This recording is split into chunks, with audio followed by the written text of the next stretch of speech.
안녕하세요. 저는 1년 전 결혼식을 올린 새신랑입니다. 지금 아내의 뱃속에는 예쁜 아기가 자라고 있고 결혼 생활은 더할 나위 없이 행복합니다. 하지만 1년 전 결혼식이 있었을 무렵 참 황당하고도 기분 찝찝한 일이 하나 있었어요. 저에게도 아내에게도 참 기막혔던 그날 일에 대해서 말해보려 합니다. 저는 4년의 연애를 끝내고 결혼 날짜를 잡았습니다. 여자친구였던 연정이는 발랄하고 톡톡 튀는 성격이었는데 좀 재미없고 싱거운 저에게 있어서는 참 재밌고 좋은 사람이었죠. 양가 부모님도 다 만나 뵙고 상견례도 무사히 잘 치렀습니다. 제가 모아놓은 돈과 아내가 모아놓은 돈, 그리고 양가 부모님의 도움을 조금 받아 작지만 예쁜 신혼집도 마련했죠. 큰 문제 없이 결혼 준비는 잘 진행이 되었습니다. 청첩장이 나왔고 저는 회사 사람들과 주변 지인에게 청첩장을 나누어 주며 결혼식 초대를 했습니다. 직접 만나기 어려운 지인에게 모바일 청첩장을 보냈고요. 저희 부모님 역시 하나밖에 없는 아들 결혼식이다 보니 여기저기 결혼식 초대를 많이 하셨어요. 덕분에 하객들은 꽤 많이 올 예정이었고요. 설레이고 긴장되는 마음은 신랑인 저도 마찬가지더군요. 드디어 사랑하는 연정이와 새 가정을 이루는구나. 힘들거나 어려운 일이 있어도 서로 의지하며 잘 헤쳐나가야겠다. 그렇게 마음을 먹었죠. 그렇게 결혼식 당일이 되었어요. 메이크업을 하고 드레스로 바꿔 입은 연정이를 보니 저도 마음이 쿵쾅쿵쾅 더 설레더라고요. 그렇게 결혼식은 순조롭게 진행되었습니다. 제가 연정이를 위해 축가를 준비했는데 너무 긴장한 나머지 음이탈이 좀 나서 하객분들이 좀 웃긴 했지만 그래도 나름 유쾌하고 재미있는 결혼식이었죠. 그렇게 결혼식 식순이 다 끝이 나고 마지막으로 기념사진을 촬영할 때였습니다. 가족사진, 친척사진까지 마치고 마지막으로 친구나 동료 사진을 찍을 때였어요. 저는 신부인 연정이 쪽만 보고 신경 쓴다고 잘 몰랐는데 묘하게 주변에서 수군거리고 분위기도 좀 어수선했습니다. 사진 찍을 때 줄을 맞추다 보니 그런가 보다 대수롭지 않게 생각하고 사진 촬영도 하게 되었죠. 중간에 연정이의 친구가 나와서 부케도 받았고요. 여러 번의 포즈로 다양하게 사진을 찍었습니다. 그렇게 모든 기념사진 촬영이 다 끝나고 나서 저와 연정이 역시도 옷을 갈아입으러 천천히 내려갈 때였습니다. 그때 저 멀리서 가방을 챙기고 있는 그 선배를 발견하게 됐어요. 저도 연정이도 그 선배의 옷차림에 좀 놀라서 벙찌게 되었습니다. 왜냐면 그 선배는 머리끝부터 발끝까지 온통 하얀색 옷을 입고 있었거든요. 단박에 눈에 띄고 확 튀더라고요. 여자들 머리 묶을 때 쓰는 곱창끈이라고 하죠. 그것도 새하얀색이고 옷도 하얗고 기다란 원피스였는데 디자인이 무슨 소복 같기도 하고 한복 같기도 하고 하여튼 좀 특이한 옷이었습니다. 일반적이지는 않은 화려하기도 했고요. 의례 결혼식 하객으로 갈 땐 하얀 드레스를 입는 신부를 위해 너무 새하얀 옷은 피해주는 경우가 많잖아요. 근데 그 선배는 드레스만큼이나 하얗고 화려한 그런 원피스를 입고 계시더군요. 그제야 사진 찍을 때 왜 주변 하객들이 웅성거렸는지도 알겠더라고요. 그 선배는 저희 학교 과 동아리 선배였습니다. 과 동아리다 보니 학교 다닐 땐 다 같이 밥도 먹고 수다도 떨곤 했었죠. 하지만 개인적으로 친한 사이는 아니었습니다. 그래서 사회에 나가고 나선 어쩌다 한 번씩 다 같이 모일 때 가끔 본 그런 사이였죠. 과 동아리 사람들에게 결혼한다고 전체적으로 모바일 청첩장을 돌렸기 때문에 그 선배분 역시 참석해 주신 것 같았어요. 일부러 시간 내서 와주신 건 정말 감사하죠. 하지만 그 옷차림은 예사 옷차림이 아니었습니다. 저와 연정이는 패백은 따로 하지 않기로 했기에 옷을 갈아입고 하객분들이 식사하시는 뷔페로 내려가 보기로 했죠. 그런데 아내의 표정이 너무 안 좋더라고요. 그러더니 저에게 묻는 거예요. 좀 전에 머리부터 발끝까지 흰 옷 입은 그 여잔 누구야? 아, 꽈동아리 선배야. 참석할 줄 몰랐는데 왔네. 친했어? 아니. 근데 무슨 저런 옷을 입고 왔어? 나는 무슨 소복인 줄 알았어. 그러게. 나도 뒤늦게 봤는데 좀 황당하네. 일단 아내와 저는 더 이상 아무 말 하지 않고 옷을 갈아입고 내려가게 되었습니다. 그런데 그 선배의 새하얀 옷은 신랑 신부인 저희만 신경 쓰인 게 아니었던 것 같아요. 그날 제 결혼식에 온 친구들 말로는 뷔페에서 어른들 사이에서도 그 선배의 옷 얘기가 제법 나왔다는 겁니다. 무슨 사연이 있길래 그 처자는 그렇게 새하얀 옷을 입고 결혼식에 오느냐고요. 저희는 뷔페로 내려가 오신 분들께 간단한 인사만 드리고 바로 신혼여행을 위한 공항을 가느라 몰랐어요. 그런데 나중에 친구들에게 들어보니 제법 사람들이 수군댔던 모양이더라고요. 신혼여행이 끝나고 이제는 처가댁이 된 연정이네 집에 가자 장모님까지도 마침 그 얘기를 저에게 하시는 겁니다. 장모님도 내심 신경 쓰이셨던 것 같더라고요. 근데 강서방, 예, 그때 결혼식에서 말이야, 그 하얀 옷 입은 여자, 그 여자분은 어떻게 하는 사이인가? 장모님 입에서도 그 여자 얘기가 나오자 저도 좀 곤혹스럽더라고요. 아, 학교 꽈동아리 선배예요. 원래도 옷을 그렇게 입고 다녀? 그분은? 아니요, 그런 건 아닌데 저도 왜 그렇게 입고 왔는지는 잘... 그래? 장모님도 뭔가 탐탁치 않아 하시더라고요. 그날 친척들 사이에서 우스갯소리로 머리부터 발끝까지 새하얀 옷을 입고 온 여자가 있던데 혹시 강서방 옛날 애인 아니냐고 하는 소리까지 나왔다는 겁니다. 저는 깜짝 놀라서 손사래를 쳤죠. 전혀 아닙니다, 장모님. 저랑 그렇게 친하지도 않았어요. 그냥 우스갯소리로들 하긴 하는데 워낙 일반적이진 않은 옷차림이니까. 저희 아내도 장모님 얘기에 다시 언짢아 하더라고요. 그러면서 집에 오는 길에 저에게 묻는 겁니다. 자기야, 그 여자 진짜 자기 전 여친 그런 거 아니야? 무슨 소리야. 자기까지 왜 그래? 아니, 보통 배신당한 전 남친이 결혼한다고 하면 하얀색 옷 입고 결혼식 참석한다는 소리도 있잖아. 하얀색 옷도 그냥 하얀 블라우스나 미색인 색깔 그런 옷도 아니고 완전 각 잡고 입은 하얀색 원피스. 게다가 디자인도 무슨 한복 같은 옷이고. 원래 그런 옷 입는 사람도 아니라며. 그 선배 옷 스타일까진 모르지. 그냥 학교 다닐 때는 그렇게 튀는 사람은 아니었던 걸로 기억한다. 뭐 그런 얘기지. 하여튼 무슨 억하심정이 있어서 내 드레스보다 더 하얀색 옷으로 와서 사람들 다 그 여자만 보고 있게 하냐고. 처녀 귀신이야 뭐야. 나도 이해가 안 돼. 근데 그 사람이 뭘 입던지 내가 어떻게 아냐? 뭐 청첩장에 흰 옷은 입고 오지 마세요 적어 놓을 수 있는 것도 아니잖아. 내 말은 자기랑 그 여자랑 뭔가 있어서 그 여자가 그렇게 온 거 아니냐 그 말이지. 아니라니까 왜 사람 말을 못 믿어. 속상해서 그러지. 솔직히 내 입장에선 한 번뿐인 결혼식 다 그 여자 때문에 말이 많은데 기분이 좋겠냐고. 저는 아내와 다투기까지 했습니다.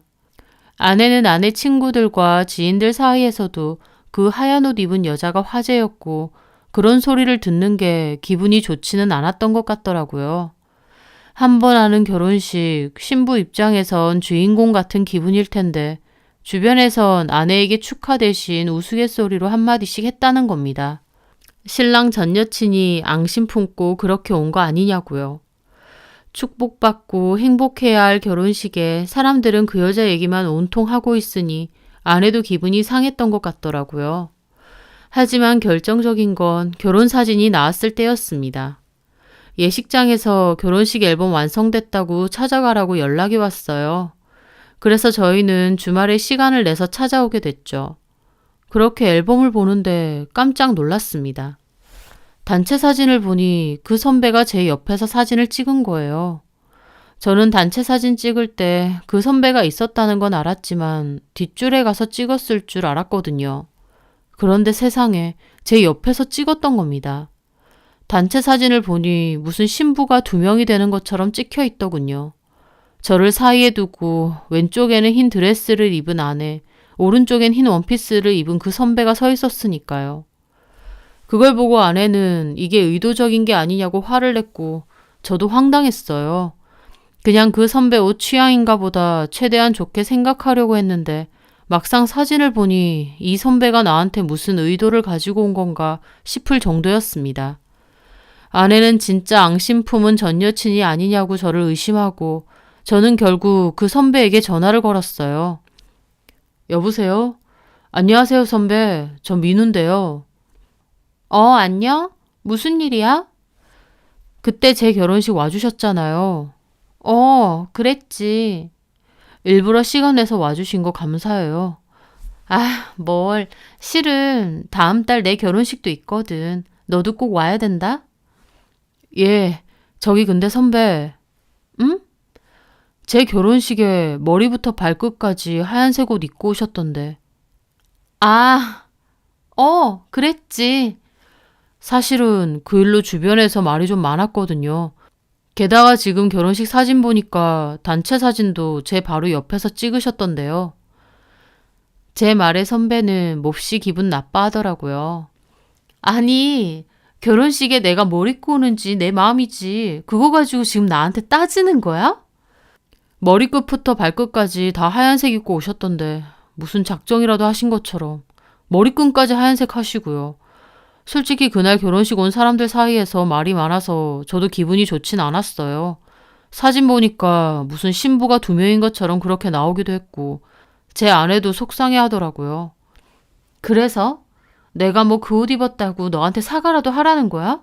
내가 일부러 시간 내서 네 결혼식 간 건데 이런 소리까지 들어야 돼? 무슨 옷 입던지 내 자유지. 나 진짜 어이가 없네? 그까지 결혼식이 뭐라고 내가 너한테 이런 소리까지 들어야 되니? 아니, 제 말은 나 진짜 기분 나빠. 선배, 기분 나쁘셨다면 죄송한데 제 상황이. 그래, 알았어. 미안하다. 됐니? 다음에 너 결혼식 또 하게 되면 그땐 검은 옷 입고 갈게. 그럼 됐지? 예? 지금 뭐라고 하셨어요? 저더러 결혼식 한 번 더 하면 검은 옷을 입고 온다는 겁니다. 세상에 결혼한 지 얼마 안 된 새신랑한테 다시 결혼식 올리면 간다는 소리를 하나요? 너무 기분 나쁘고 황당하더라고요. 하지만 제가 따지기도 전에 선배는 전화를 끊어버렸습니다. 뭐 이런 사람이 다 있나 싶었죠. 선배에게 전화할 때만 해도 선배는 자기가 좋아하는 옷이라 입었다던지 하얀색 입으면 안 되는지 잘 몰랐다라던지 등의 이야기를 할 줄 알았어요. 그러면 저도 그냥 작은 해프닝이었다고 여기려고 했죠. 하지만 결혼식 또 하면 그땐 검은 옷 입고 간다는 말이 너무 기분 나쁜 겁니다. 그런데 제 친구에게 더 소름 끼치는 이야기를 듣게 되었어요. 제가 이 일을 그날 결혼식에 왔었던 친구에게 얘기를 했더니 그 친구 한다는 말이 근데 그 선배 진짜 좀 이상한 것 같아. 왜? 아니, 좀 긴가민가해서 말할까 말까 했거든? 근데 네 얘기 들어보니까 좀 일부러 그렇게 온 것 같아. 왜냐면 나도 그 선배 얼굴 알잖아. 옷이 너무 튀어서 쳐다봤는데 걸음걸이가 살짝 부자연스럽더라고. 걸음걸이가? 그래서 어디 불편하신가 싶어서 힐끗 봤는데 치마를 살짝 들고 있었거든? 근데 신발이 왜? 친구는 어이없어 하며 말하더군요. 양쪽을 거꾸로 신은 것 같더라? 저는 그 말을 듣는데 이상하게 등 뒤에서 소름이 쫙 끼쳤습니다. 3, 4살 어린아이도 아니고 신발을 반대로 신었다니요. 뭐라고? 정확한 건 아닌데 내가 봤을 땐 그랬어. 옷은 그렇다 치고 신발을 거꾸로 신은 것 같다니요. 분명 그 선배가 그런 옷차림으로 제 결혼식에 온 것에는 이유가 있는 것 같았습니다. 그리고 저는 그 이유를 저희 아내에게서 듣고 짐작하게 되었어요. 아내가 집들이 겸 집에 친구들을 초대했거든요. 그렇게 친구들하고 식사도 하고 차도 마시고 결혼식 앨범도 같이 구경을 하게 되었다고 했습니다. 그러면서 아내는 그때 그 흰옷 입은 선배 얘기도 친구들에게 하소연했다고 했고요. 우리 남편이 그러는데 이 여자 옷만 이렇게 입은 게 아니라 신발까지 거꾸로 신었다는 거야. 나 진짜 소름 끼쳐서. 그런데 그 얘기를 들은 친구 하나가 깜짝 놀라면서 그랬다는 겁니다. 신발을? 어머, 야, 이거 그거 같아. 뭐? 흰 옷만 입었을 땐 몰랐는데 신발까지 거꾸로 신었다니까 그거 아니니? 왜 본인 사주에 사별은 있는 사람들 흰 옷 입고 신발 거꾸로 신고서 다른 결혼식 가는 거 있잖아. 그렇게 신랑 옆에 서면 사별운이 그쪽으로 옮겨간다는 미신 있거든. 어? 아내는 그 말을 듣고 경악을 했다고 합니다. 저도 아내에게 그 말을 전해 듣고 너무 기분이 나쁘더라고요. 아내의 그 친구는 평소에도 사주나 점 보는 거, 미신 같은 걸 엄청 좋아하는 친구라더군요. 알기도 잘 알고요. 아내는 소름 끼친다며 저한테 그 얘기를 다 들려줬고 저도 그런 미신이 있다 하니 너무 찜찜하고 기분 나쁘더군요. 진짜 그 선배가 그 미신 때문에 그렇게 온 건지 아닌지는 모릅니다. 직접 물어본 건 아니니까요. 하지만 정황을 보니 어떤 이유가 있어서 일부러 그렇게 왔다는 건 확실했습니다. 게다가 저한테도 너 결혼 다시 하면 이라고 말한 것도 수상했고요. 만약 그 미신 때문이라면 본인의 사별운을 저한테 넘기려 한 건데 그것만큼 소름 끼치고 기막힌 게 어딨겠어요. 그래서 어떻게 했냐고요? 저희도 그 선배의 결혼식에 찾아갔습니다. 다음 달이라고 했던 그 선배의 결혼식이에요. 그런 일 있었으니 저에게 청첩장을 주진 않았어요. 다만 본인 카톡 프로필에 예식장 이름과 날짜, 시간대를 본인이 먼저 올려놨더라고요. 저는 그 선배에게 받은 축의금도 그대로 다시 잘 챙겼죠. 그리고 아내와 결혼식에 갔습니다. 어떻게 갔냐고요? 그 선배처럼 하얀색 옷을 입고 갔습니다. 저는 하얀 셔츠와 하얀 바지를 입고 갔고 아내 역시 하얀 원피스를 입고 갔어요. 신발 역시 반대로 신고요. 들키면 안 되니까 겉에는 검은 옷으로 덮어두고 있다가 사진 찍을 때 그리로 갔죠. 저희의 옷차림 때문에 그 결혼식도 제법 웅성거리더라고요. 그 선배도 나중에 저희를 발견하고는 깜짝 놀랐고요. 저는 가는 길에 웃으면서 말했죠. 선배, 결혼 축하드립니다. 선배는 저나 아내의 옷을 보더니 기막혀 하더라고요. 그리고선 나중에 화가 나서 문자를 보냈고요. 야, 너 진짜 대단하다. 기어코 그러고 온 거야? 네 와이프까지? 참 끼리끼리 잘 어울려 아주. 축하해드리러 왔는데 왜 그러세요? 이게 축하해주러 온 거니? 엿먹이려고 온 거지? 왜 엿먹이러 왔다고 생각하세요? 그럼 둘 다 일부러 작정한 듯이 흰옷 입고 그러고 왔는데 진짜 축하해주러 왔다는 거야? 입고 싶은 거 입는 거라면서요. 저희도 그거 입고 싶어서. 너 진짜 징글징글하다. 너나 네 와이프나. 일부러 시간 내서 축하해주러 간 건데 말이 좀 심하시네요. 참 그리고요 선배. 선배가 무슨 의도로 저희 결혼식에 왔는지 모르겠지만 저랑 와이프가 똑같이 갚아드린 겁니다. 그건 알고 계세요. 그럼 신혼여행 잘 가시고요. 선배는 제 문자 이후로는 더 이상 답장하지 않았습니다. 솔직히 저나 아내나 미신 같은 걸 완전 믿는 것도 아니고 그렇게 한다고 뭔가가 달라지는 게 아니라는 것도 압니다.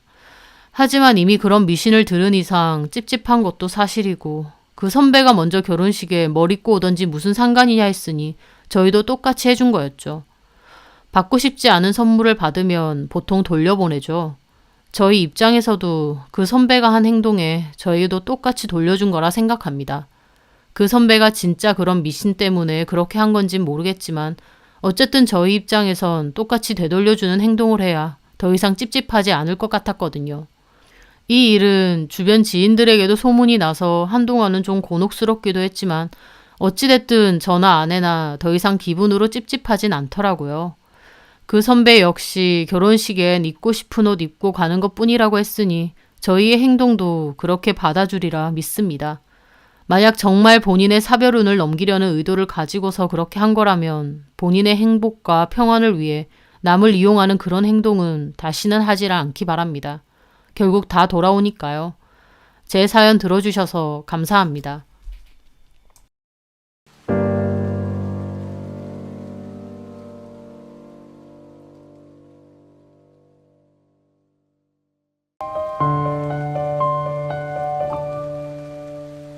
안녕하세요.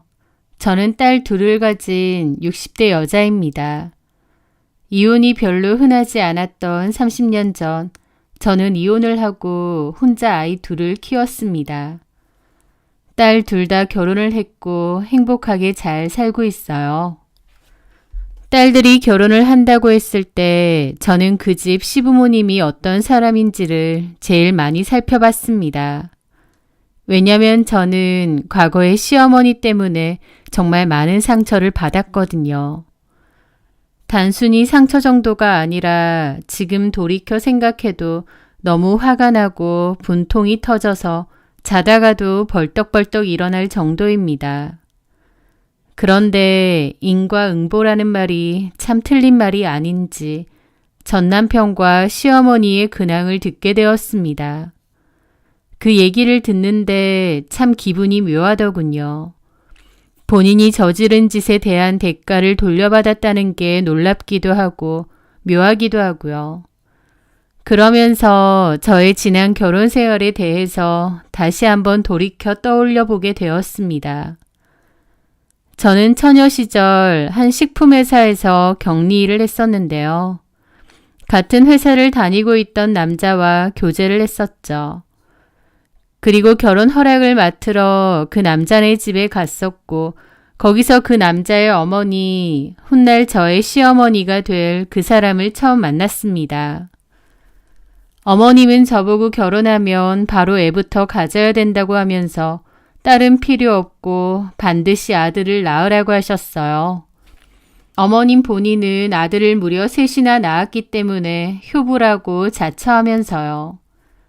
어머님은 아들 셋을 낳은 게 본인 인생에서 가장 잘하고 의미 있는 일이라고 생각하셨죠. 제 남편은 그 아들 셋 중 둘째였고요. 첫째 아들인 아주버님은 결혼을 안 하셨습니다. 그러니까 둘째 아들의 며느리인 저보고 아들을 낳아야 대를 이을 수 있다고 결혼도 전에 아들 타령을 하신 거죠. 어쨌든 그렇게 저는 결혼을 했습니다. 결혼하고 반년 정도 지났을 때 임신을 했습니다. 그런데 임신하고 나서 얼마 뒤 어머님이 엄청 기뻐하며 그러시더군요.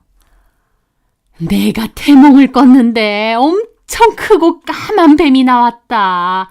이건 무조건 아들 낳는 꿈이야. 어머님은 아들 낳는 태몽을 꿨다면서 엄청 좋아하셨고 동네방네에 소문까지 내고 다니셨어요. 임신 초기였고 아들인지 딸인지 아직 알 수는 없지만 어머님은 아들이라고 확신하셨죠. 그 모습이 좀 부담스럽기도 했지만 어쨌든 아들 낳는 태몽이라고 하니 그런가 보다 했습니다. 그런데 출산을 하고 보니 딸이었어요. 저희 큰딸인 주영이를 낳은 거죠.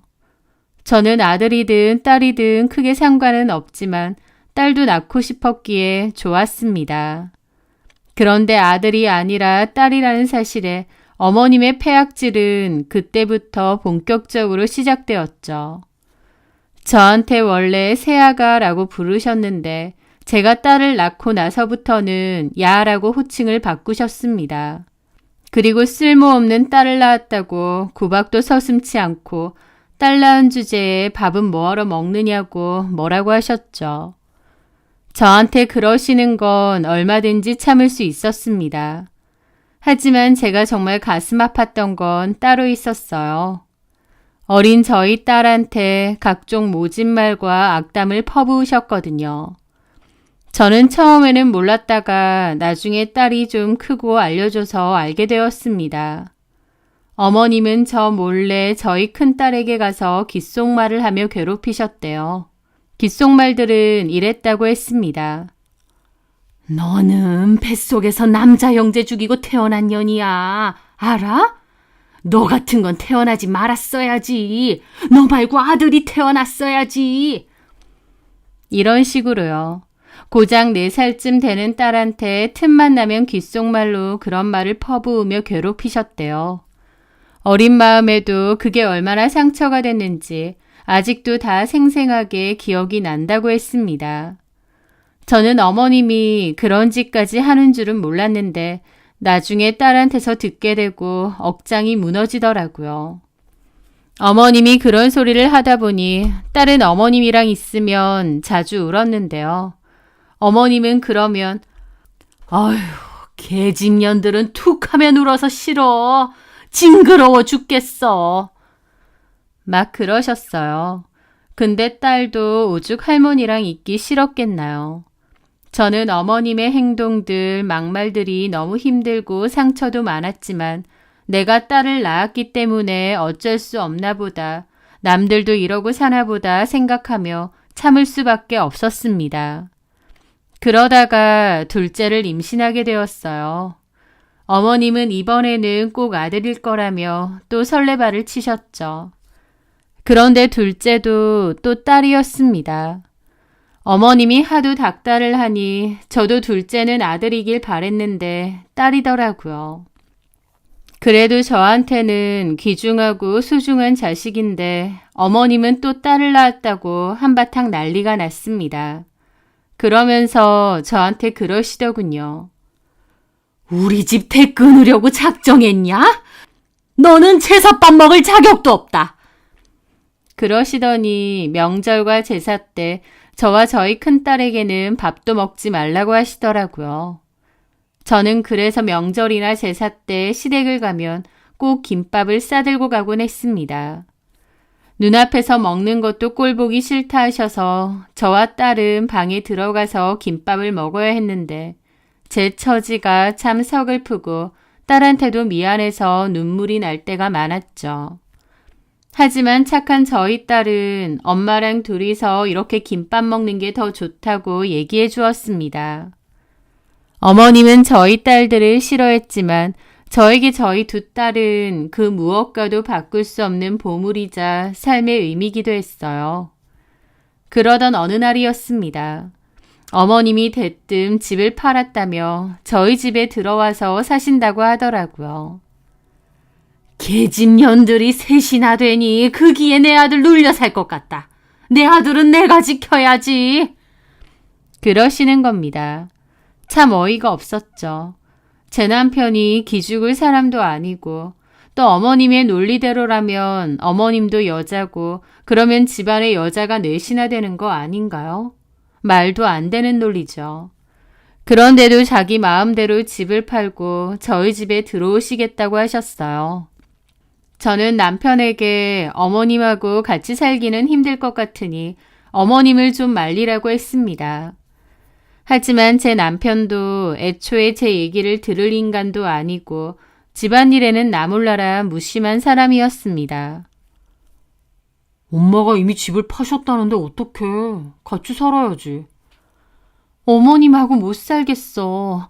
게다가 우리 주연이만 보면 얼마나 안 좋은 소리 하셨는지 알아? 애한테 너는 태어나지 말았어야 한다. 남자 형제 죽이고 태어났다. 그런 소리까지 하셨다니까. 하물며 엄마가 손녀한테 그런 소리까지 하시겠어? 그럼 내가 없는 소리래? 주연이가 없는 말에? 어쨌든 들어오신다는데 나더러 뭐 어쩌라고. 직접 말하던가. 당신 진짜 너무한다. 뭐가 어째? 시끄러워. 그러면서 본인 불리하면 화를 발딱 내고 자리를 피하기에 바빴죠. 남편은 무심하다 못해 집안일에 아예 관심이 없는 사람이었고 이런 일들도 다 남의 일인 양 생각했습니다. 너무 싫었지만 결국 어머님은 기어코 저희 집에 들어오셨고 같이 살게 되었어요. 그때부터 본격적인 시집살이와 시련이 시작되었습니다. 어머님은 작정이라도 한 듯 하루 왼종일 잔소리를 퍼부었습니다. 제가 아들을 못 가지자 작정하고 저를 괴롭히려고 일부러 합가를 하신 것 같기도 했어요. 아침은 새벽 6시까지 차려라. 당신 빨래는 무조건 손빨래로 해라. 음식을 해두면 짜다, 싱겁다, 돈 아껴 써라 등등. 지금 생각해도 치가 떨릴 정도로 하루 종일 잔소리에 시달려야 했습니다. 그중 가장 듣기 힘든 소리는 기집애만 낳는 무능한 년이라는 소리였습니다. 뭐 그렇게 대단한 집안이라고 대 끊어 먹었다면서 툭하면 모진 소리 할 말 못할 말 다 퍼부어 대셨죠. 못 들은 척, 들어도 그냥 괜찮은 척 했지만 속으론 피멍이 들고 얼마나 서러웠는지 모릅니다. 그렇게 어머님과 합가해서 산 지도 3년 정도 됐을 무렵 시동생이 연락이 왔습니다. 동서가 임신을 했다는 거였죠. 결혼하고서도 아이가 잘 안 들어서서 그 집도 많이 시달렸는데 다행히 임신이 되었다고 했습니다. 어머님은 제발 아들이어야 된다고 바랐고 저도 마찬가지였어요. 동서라도 아들을 임신해서 그 아들 타령 좀 그만 듣길 바랬죠. 다행히 동서는 아들을 출산했습니다. 어머님은 드디어 대가 안 끊겼다며 몹시 좋아하셨어요. 동서는 아들 낳아주고 대이어준 귀하고 고마운 며느리. 저는 딸밖에 안 낳은 천하의 쓸모없는 며느리 취급을 하셨지만 그래도 괜찮았습니다.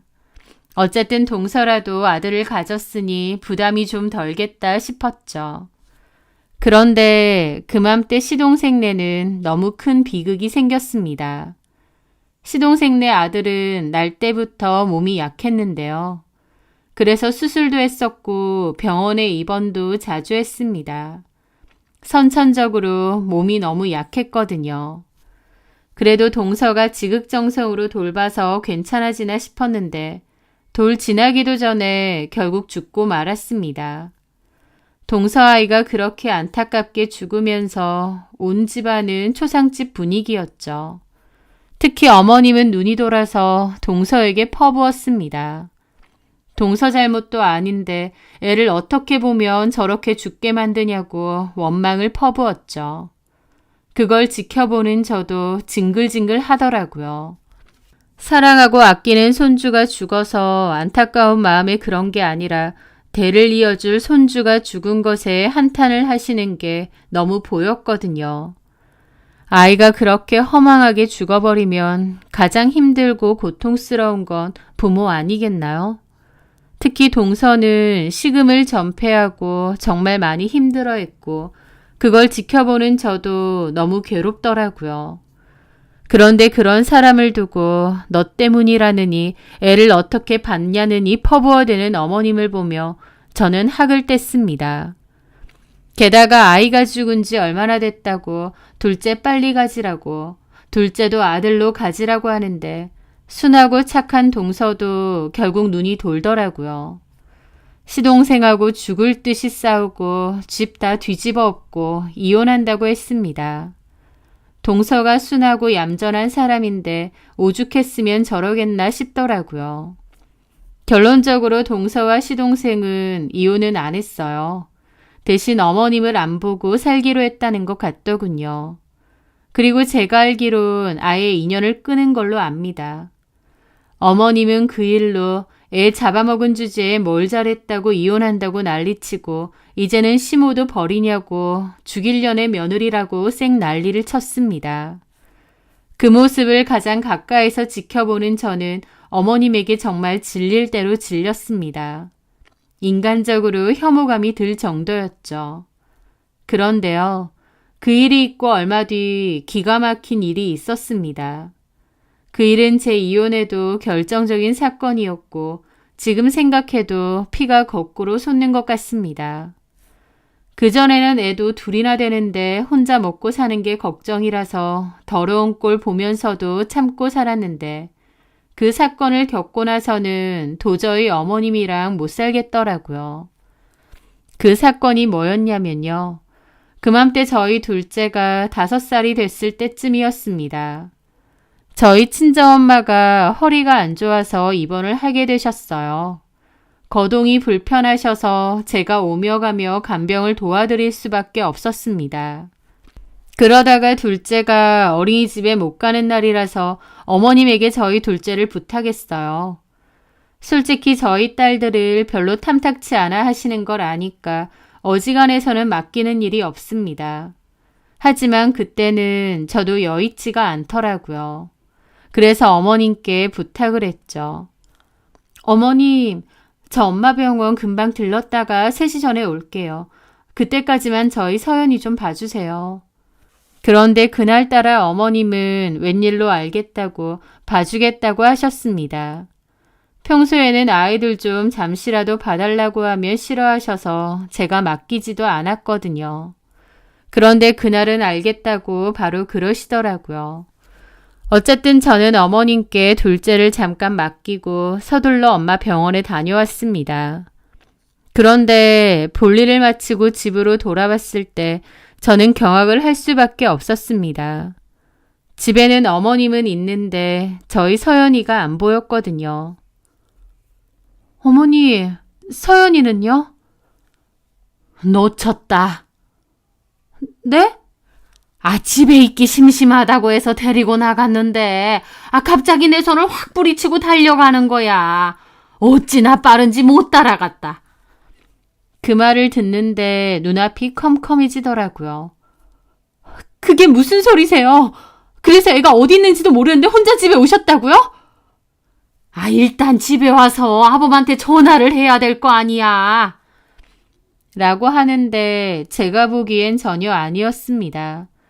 제가 집에 들어갔을 때 어머님은 그냥 TV를 보고 계셨거든요.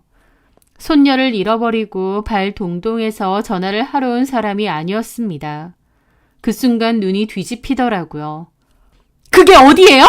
어디에서 잃어버리셨는데요? 아우 깜짝이야. 기차 화통을 삶아 먹었나?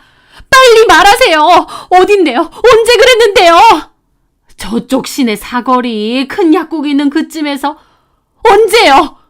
모르겠어. 2시간 됐나 3시간 됐나. 라는데 저는 정말 혈압이 올라서 뒤로 낮아빠질 것 같더라고요. 진짜 미친 거 아닌가 싶은 겁니다. 저는 정신이 나간 채로 그대로 뛰쳐나갔습니다. 그리고 울면서 사거리 쪽으로 달려갔어요. 그때는 정말 제정신이 아니었습니다. 둘째를 잃어버렸다고 생각하니 제정신일 수가 없었죠. 제가 미친 여자처럼 둘째 이름을 부르고 달려가고 있으니 친한 슈퍼집 언니가 뛰쳐나와서 무슨 일이냐고 하는 거예요.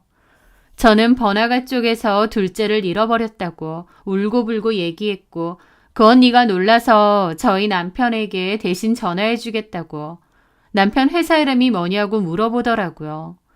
저는 제정신이 아닌 채로 허겁지겁 얘기해주고 사거리 쪽으로 달려갔습니다. 참 고맙게도 그 언니가 회사에 있는 저희 남편에게도 전화해주고 본인도 남편이랑 같이 저희 둘째 딸을 찾으러 나와주었어요. 저는 미친 여자처럼 둘째 이름을 부르며 그 근방을 뛰어다녔습니다. 제정신이 아닌 채로 미친 듯이 돌아다닌 것 같아요.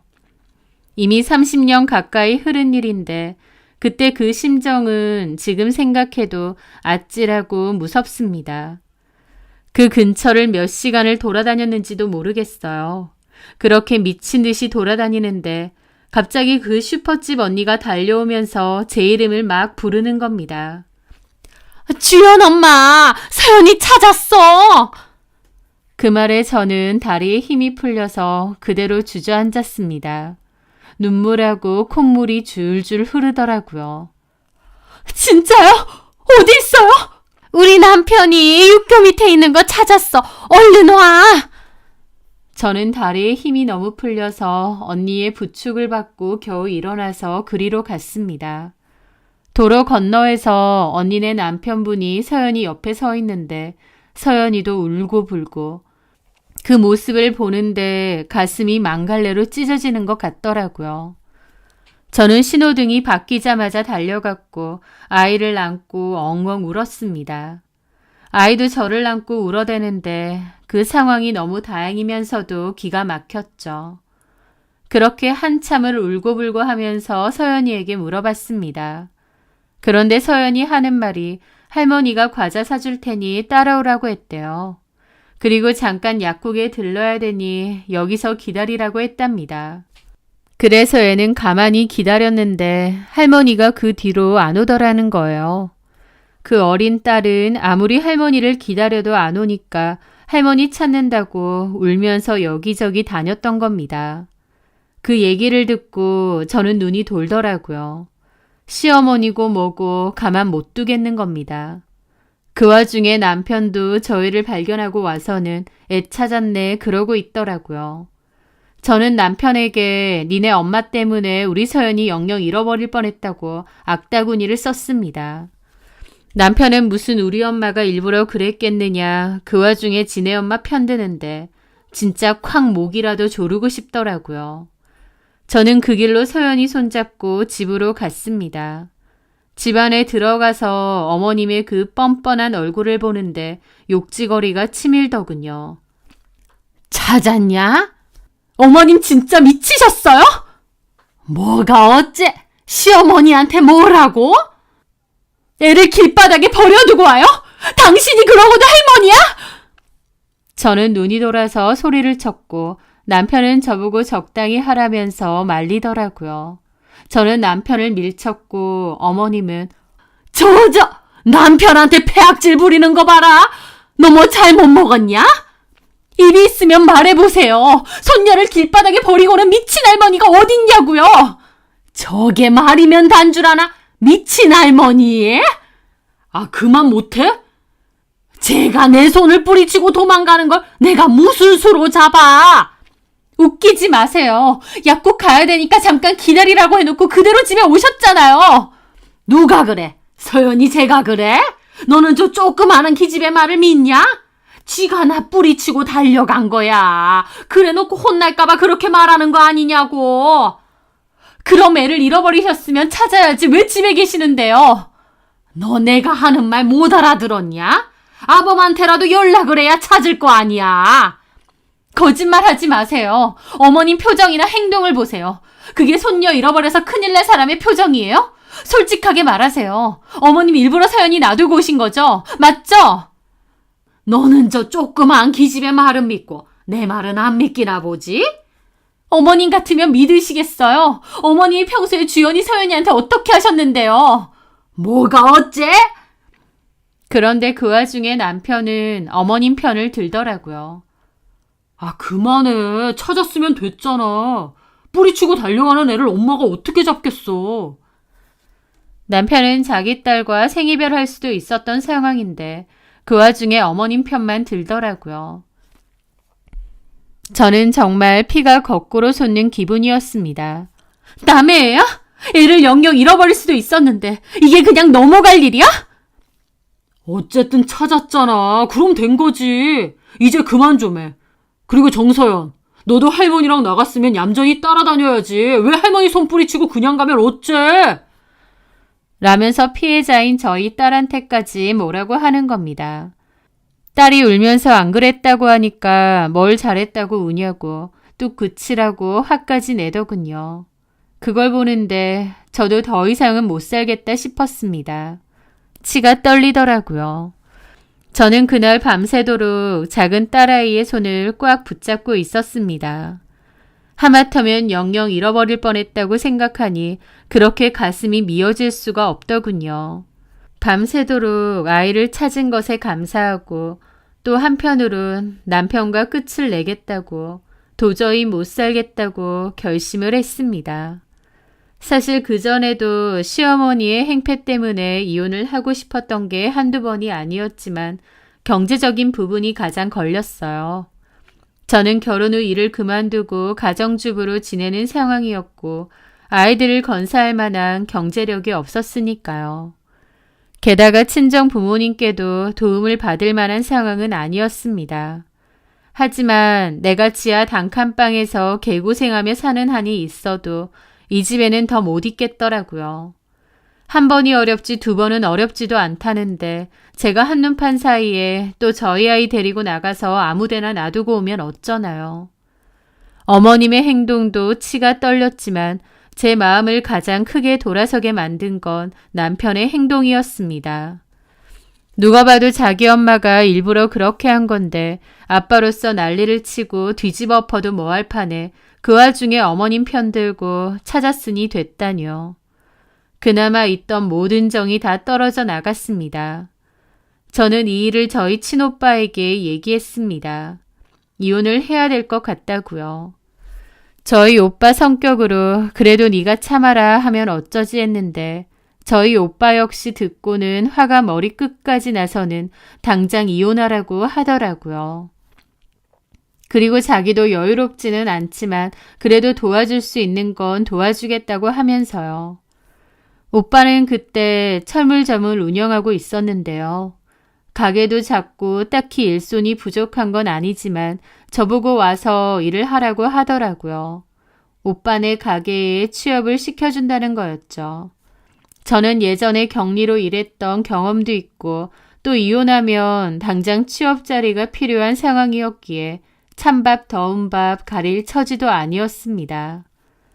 그리고 오빠가 살 집이 없으면 당분간은 오빠네 집 마당 한켠에 있는 방 한 칸에서 살아도 된다고 했습니다. 저는 고맙다고 그러겠다고 했죠. 그리고 저는 남편에게 이혼을 고했습니다. 도저히 못 살겠다고요. 남편은 그 와중에도 어머님 편을 들면서 엄마가 오해라고 했고 서연이도 찾았으니 다 된 거 아니냐. 무슨 이혼 소리까지 하느냐 펄쩍 뛰었습니다. 하지만 저는 이혼하겠다고 했어요. 어머님도 그 사실을 알고는 생난리를 치시더라고요. 이혼이라니 네가 미쳤느냐고요. 하지만 저는 단호하게 나갔고 내가 이 집에서 살아온 세월이 있으니 그에 따른 위자료만 제대로 챙겨달라고 했습니다. 남편과 어머님은 난리치면서 돈 못 준다고 나갈 거면 저 혼자 나가랍니다. 애들도 놓고 가래요. 딸이고 손녀라고 평생 미워했으면서 그런 상황이 되니 놓고 나가랍니다. 저보고 애들 데리고 나가서 살 집이나 있냐고 돈이라도 있느냐고 하더군요. 저는 오빠가 도와준다고 했고 내가 이 집에 더 살다간 우리 애들 지도새도 모르게 어머님이 어디 버리고 올 것 같아서 이 집에 못 있겠다고 했습니다. 고성방가가 오갔고 싸우고 난리도 아니었죠. 하지만 저는 이혼을 하겠다는 뜻을 굽히지 않았습니다. 그리고 얼마 뒤 갑자기 어머님과 남편도 좋다고 이혼을 하겠다고 하더라고요. 가만 생각해보니 아들도 못 낳는 며느리 내가 먼저 수박시켜야 했는데 제가 먼저 선수를 쳤다나요? 그런데 위자료는 못 주겠답니다. 저는 변호사 사무실 이런 데 찾아갈 거라고 했고 법적으로 대응할 거라고 따졌습니다. 그때는 지금보다 정보가 없던 시절이다 보니 잘은 몰랐지만 변호사 사무실에서 이혼 상담도 하고 그런 건 다 알고 있었으니까요. 그렇게 옥신각신했고 저희 오빠까지 나서서 집안 싸움까지 됐습니다. 어쨌든 우여곡절 끝에 만족스럽진 않지만 그래도 위자료 명목으로 돈 조금 받고 이혼을 하긴 했습니다. 양육비 이런 건 바라지도 않고 그냥 그렇게 이혼을 한 거였죠. 엄마 아빠 이혼하는 거라 아이들이 상처를 많이 받으면 어쩌나 했는데요. 나중에 큰딸이 저에게 그러더라고요. 자기랑 서연이를 위해서 엄마가 참지 않아줘서 고마웠다고요. 큰딸도 그때 초등학생 정도여서 어렸는데도 자기들을 위해 참지 않아준 저에게 오히려 고마웠다는 겁니다. 그렇게 말해주는 딸에게 저는 오히려 미안하더라고요. 할아버지 할머니 사랑 듬뿍 받게 해준 것도 아니고 그 어린 나이에 온갖 악담에 모진 소리 듣게 하고 동생이랑 생이별할 뻔하고 부모는 이혼까지 했으니까요. 거기다가 그 후에 저랑 딸들은 오빠네 집 방 한 칸에서 새빵살이 하면서 힘들게 살았거든요. 그런 게 저는 다 미안한데 딸들은 오히려 고마웠다고 해주니 제가 더 고마웠습니다. 하여튼 그렇게 저는 이혼을 했고 딸 둘과 살았어요. 저랑 이혼하고 나서 어머님의 적극적인 주선으로 남편은 금방 재혼을 했다고 하더군요. 저도 건너서 재혼 소식은 들었었고요. 그렇게 남편은 재혼하고 나서 1년도 안 돼서 임신을 했고 아들을 낳았다고 했습니다. 전 시모는 좋아서 동네방네 춤을 덩실덩실 추고 다녔다고 했어요. 그 후에 둘째도 가졌는데 둘째도 아들이라고 하고요. 계집 애들 내쫓고 나니 이렇게 경살하면서 전 시모는 주변에다가 그렇게 얘기를 하고 다녔다더군요. 이미 끝난 인연이지만 그 얘기를 전해 듣는데 진짜 징글징글 하더라고요. 그나마 다행이라면 남편이 빨리 재혼을 하고 아들도 가졌기 때문에 저와 딸에 대한 전 남편의 집착도 끝났다는 거였습니다. 이혼하고 초반에는 남편이 계속 찾아오려고 하고 다시 재결합하자고 하고 전시모도 제 욕 엄청 하고 다녔다고 했거든요. 하여튼 이혼을 했음에도 인연이 끝나지 않고 징글징글 했었는데 금세 재혼하고 아들까지 둘 낳았다고 하니 차라리 잘 된 거였죠. 그리고 전 남편도 재혼 후 아들이 생겼다 보니 더더욱 저희 딸들에게는 관심이 없었고요. 저희 딸들 역시도 아빠에 대한 상처가 너무 커서 아예 남남처럼 생각하고 살았습니다. 아빠라는 존재가 없다시피요. 그렇게 거의 연락도 않고 살았어요. 저희 딸들은 고맙게도 착하고 바르게 잘 커주었습니다. 제 입장에선 아들 10 데리고 와도 저희 딸 둘이 더 나아요. 딸들은 공부도 열심히 했고 학교도 좋은 데 나왔습니다. 큰딸은 식품회사 연구원으로 들어갔고 둘째 딸은 초등학교 선생님이 되었죠. 그리고 참 다행인 게 저희 오빠의 사업도 번창했습니다. 꾸준한 건설붐이기도 했고 건설 공구나 자재들을 납품했던 오빠의 철물점도 점차 규모가 커졌죠. 그 덕분에 작은 동네 철물점이었던 오빠 가게는 나중에는 2층 규모의 큰 공구점이 되었습니다. 저도 거기서 20년간 오빠의 일을 도왔고요. 처음에는 오빠네 새빵살이로 시작했지만 그 후에는 따로 전셋집을 구해서 독립도 하고 집도 조금씩 키워갔습니다. 지금 사는 집은 26평의 30년 정도 된 아파트인데요. 딸들 시집 보내고 저 혼자서 살기에는 차고 넘칩니다. 첫째 딸이 먼저 결혼하고 둘째 딸도 결혼할 때쯤이었어요. 그때 갑자기 전 남편에게서 연락이 왔더라고요. 첫째 딸 결혼할 때도 전 남편에게 알리지 않았습니다. 사이들도 저희 집 사정 다 알기도 했고 특히나 딸들이 아빠에게 알리고 싶지 않다고 했거든요. 저도 굳이 전 남편에게 알리고 싶은 마음 없었고요. 그런데 둘째 딸 결혼 준비할 때 어떻게 알고 연락이 온 겁니다. 그러면서 전시모랑 같이 둘째 딸 결혼식에 참석을 하겠다는 거예요. 어처구니가 없었죠. 무슨 염치로 또 무슨 자격으로 저희 둘째 결혼식에 참석하겠다는 건가요? 저는 안 된다고 거절하고 개인적인 연락도 하지 말라고 했습니다. 그런데 저희 둘째 전화번호는 어떻게 알고 연락을 한 모양이더라고요. 너한테도 연락을 했어? 결혼식 오겠다고? 내가 안 된다고 했는데 참나. 그래서 뭐라고 했어?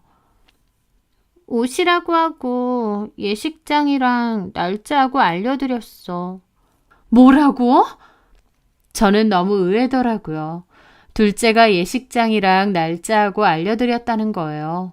아빠도 그렇고 친할머니 생각만 해도 치를 떠는 애가 흔쾌히 결혼식 장소와 날짜를 알려줬다고 하니 너무 놀랐죠.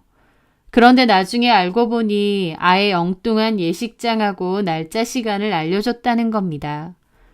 둘째한테 전화해서 그래도 아빠인데 결혼식에는 가야 되고 어쩌고 징글징글하게 구니까 둘째 딸도 열받아서 어디 오시라면서 엉뚱한 예식장하고 날짜 시간을 알려줘 버렸다는 겁니다. 저는 잘했다고 했고 전 남편은 기집애가 싸가지 없이 어른을 갖고 노니 어쩌니 전화해서 난리치길래 무슨 자격으로 딸 결혼식에 오겠다느니 그딴 소리 하느냐고, 재혼해서 아들 둘 있다고 안 했냐고 그 자식들한테나 잘하라고 하고 끊었습니다. 번호도 차단해버렸고요. 그러고도 또 5년 정도가 지난 것 같아요. 딸들이랑 사위가 어버이날 맞이해서 저랑 같이 여행을 가자고 했습니다. 그래서 그 김에 여행 갔을 때 입을 옷도 좀 살 겸 두 딸과 함께 백화점에 갔을 때였어요. 쇼핑도 하고 나니 허기가 많이 졌는데 큰딸이 백화점 밖 골목 쪽에 정말 맛있는 식당이 있다고 거길 가자고 하더라고요. 그래서 백화점에서 나와서 그리로 가던 길이었습니다. 딸들과 얘기를 나누며 걷고 있는데 누군가 저를 부르는 겁니다. 주연애미야! 주연애미야! 하고요. 뭐지 싶어서 돌아봤는데 딸들과 저는 너무 놀라 경악할 수밖에 없었습니다. 왜냐면 정말 남루한 행색이 전시모가 저희를 보고는 반색하며 다가오고 있었거든요. 처음에는 선뜻 못 알아봤습니다. 워낙 세월이 많이 지나기도 했고 행색도 너무 남루해서요. 그런데 목소리도 그렇고 얼굴을 보니 전시모더라고요. 저랑 딸들도 모두 당황해서 보고 있는데 전시모는 떡진 머리에 남루한 옷을 입고 제 팔을 잡는 겁니다. 너 맞지? 주연애미지? 얘가 주연이냐? 그럼 얘는 서연이고? 아, 나 할미다, 할미. 막 그러는 겁니다. 저는 놀라서 물었죠. 여기 왜 있으세요? 혼자 계신 거예요? 주연애미야, 나 밥 좀 다오. 정호애미가 나를 굶긴다. 밥 좀 다오. 그러면서 알 수 없는 이상한 소리를 하는 겁니다. 눈빛도 이상하고요. 정신이 좀 오락가락하신가 싶더라고요. 저는 일단 전 남편에게 급히 연락을 했습니다. 당신이 어쩐 일이야? 여기 백화점 근처인데 당신 어머님이 여기 있으시네. 알 수 없는 소리를 막 해대면서. 엄마가 거길? 당장 데리러 와. 아, 알았어. 전 남편도 황당해하는 목소리로 지금 간다고 하더라고요.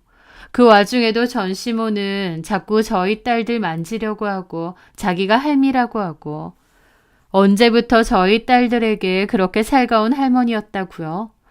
제 딸을 그냥 길바닥에다가 버리고 오신 분이 이제 와서 저희 딸들 보고 반가워하는데 아무리 정신이 오락가락 하신 분이라도 싫더라고요. 저는 딸들은 뒤쪽으로 가라 하고 아범 올 테니까 함부로 만지지 말고 기다리시라고 했습니다. 그 와중에도 전시모는 저더러 배고프다고 하고 하여튼 20분 정도 됐을까 헐레벌떡 전 남편이 오더라고요. 그런데 몇십 년 만에 본 전 남편도 행색이 참 초라해 보이더라고요. 엄마, 여기 어떻게 오신 거예요? 배고파. 정호애미가 밥을 안 준다. 무슨 소리 하세요 정말. 정호애미가 어디 있다고. 그러면서 저한테 인사를 하는 겁니다. 당신 오랜만이네.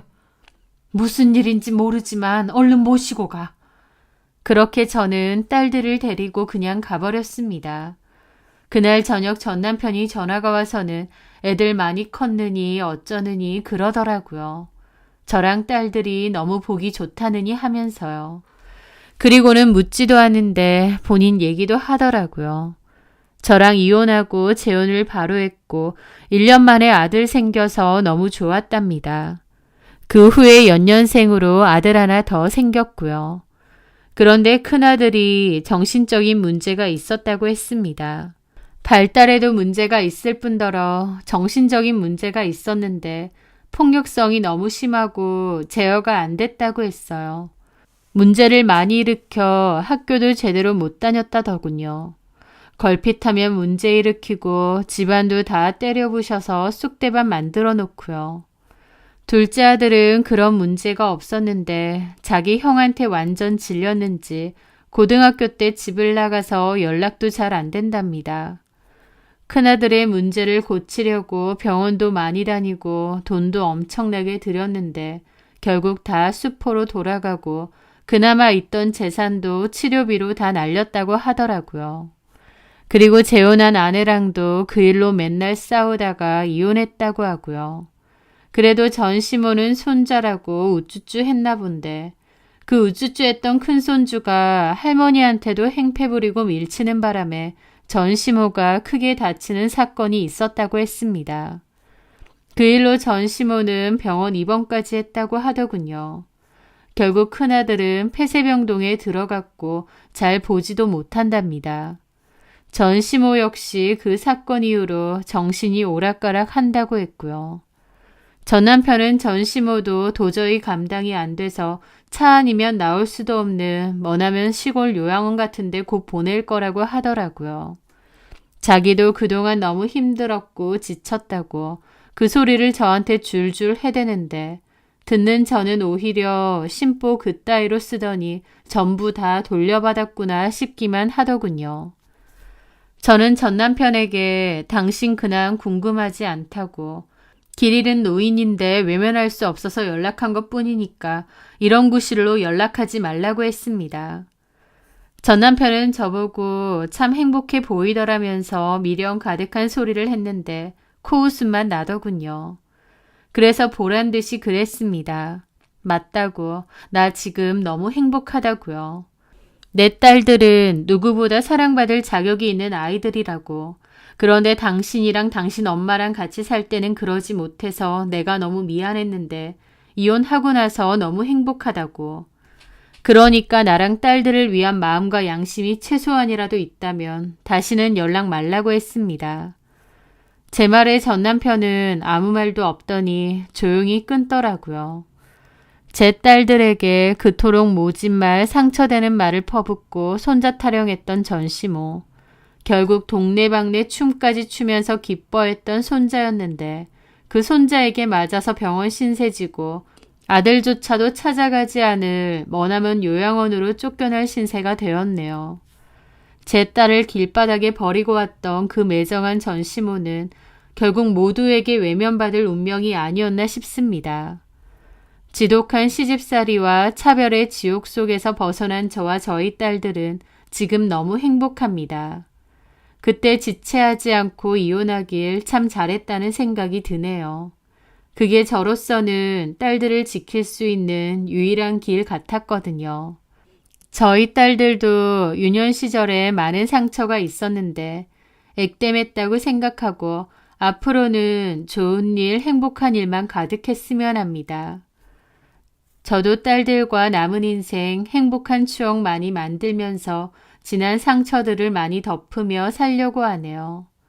제 사연 들어주셔서 감사합니다.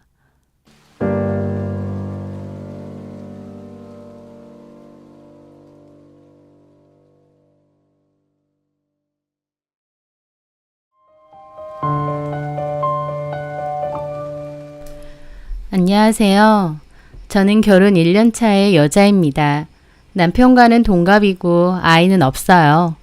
새 아파트 입주하는 문제 때문에 당장 아이 가지는 건 천천히 하자고 계획을 잡았는데 이제 와서 보니 아이를 안 가진 게 신의 한 수구나 싶은 생각이 듭니다.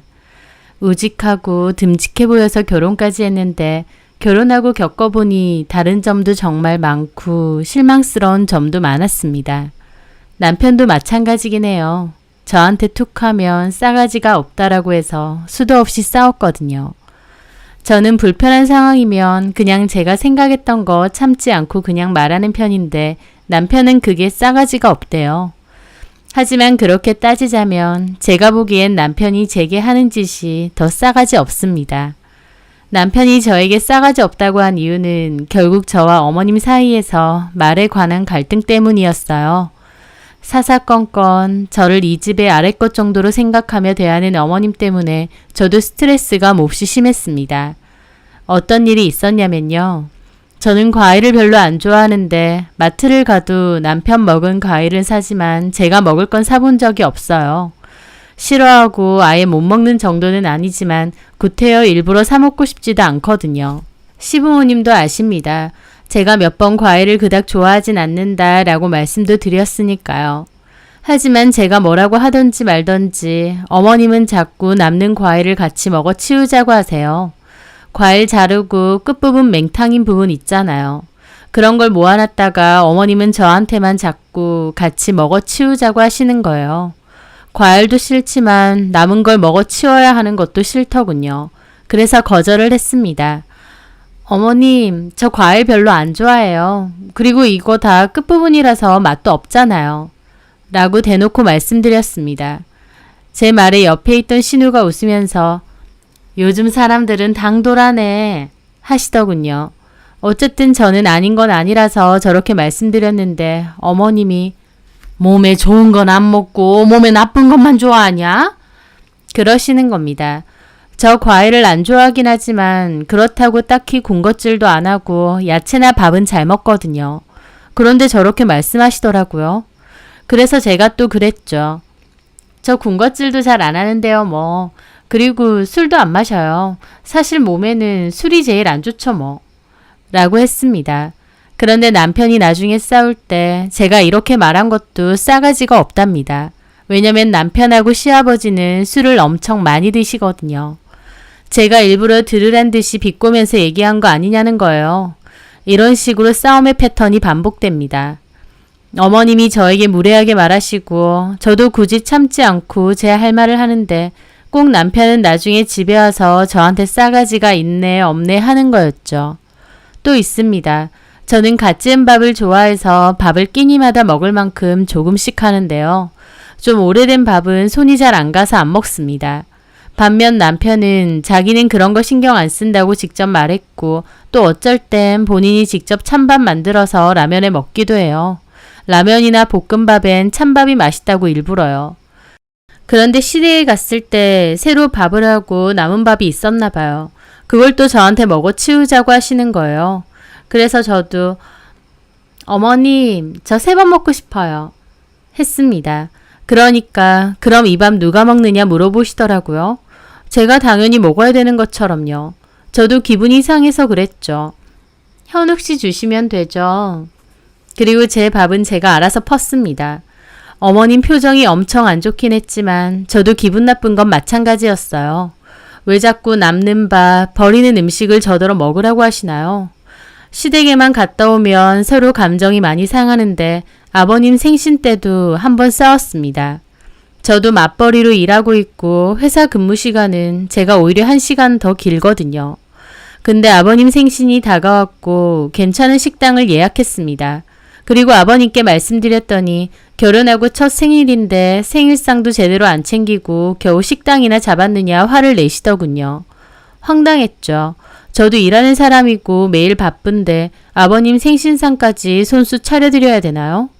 좋은 식당 모시고 가서 식사 대접하면 되는 거지. 기어코 바쁜 며느리한테 생신상을 받으셔야 하나요?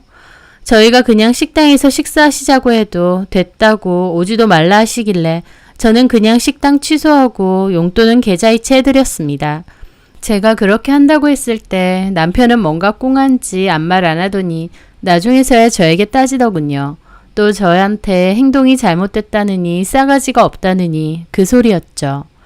결정적으로 크게 싸운 일은 제 워크숍 일정 때문이었습니다.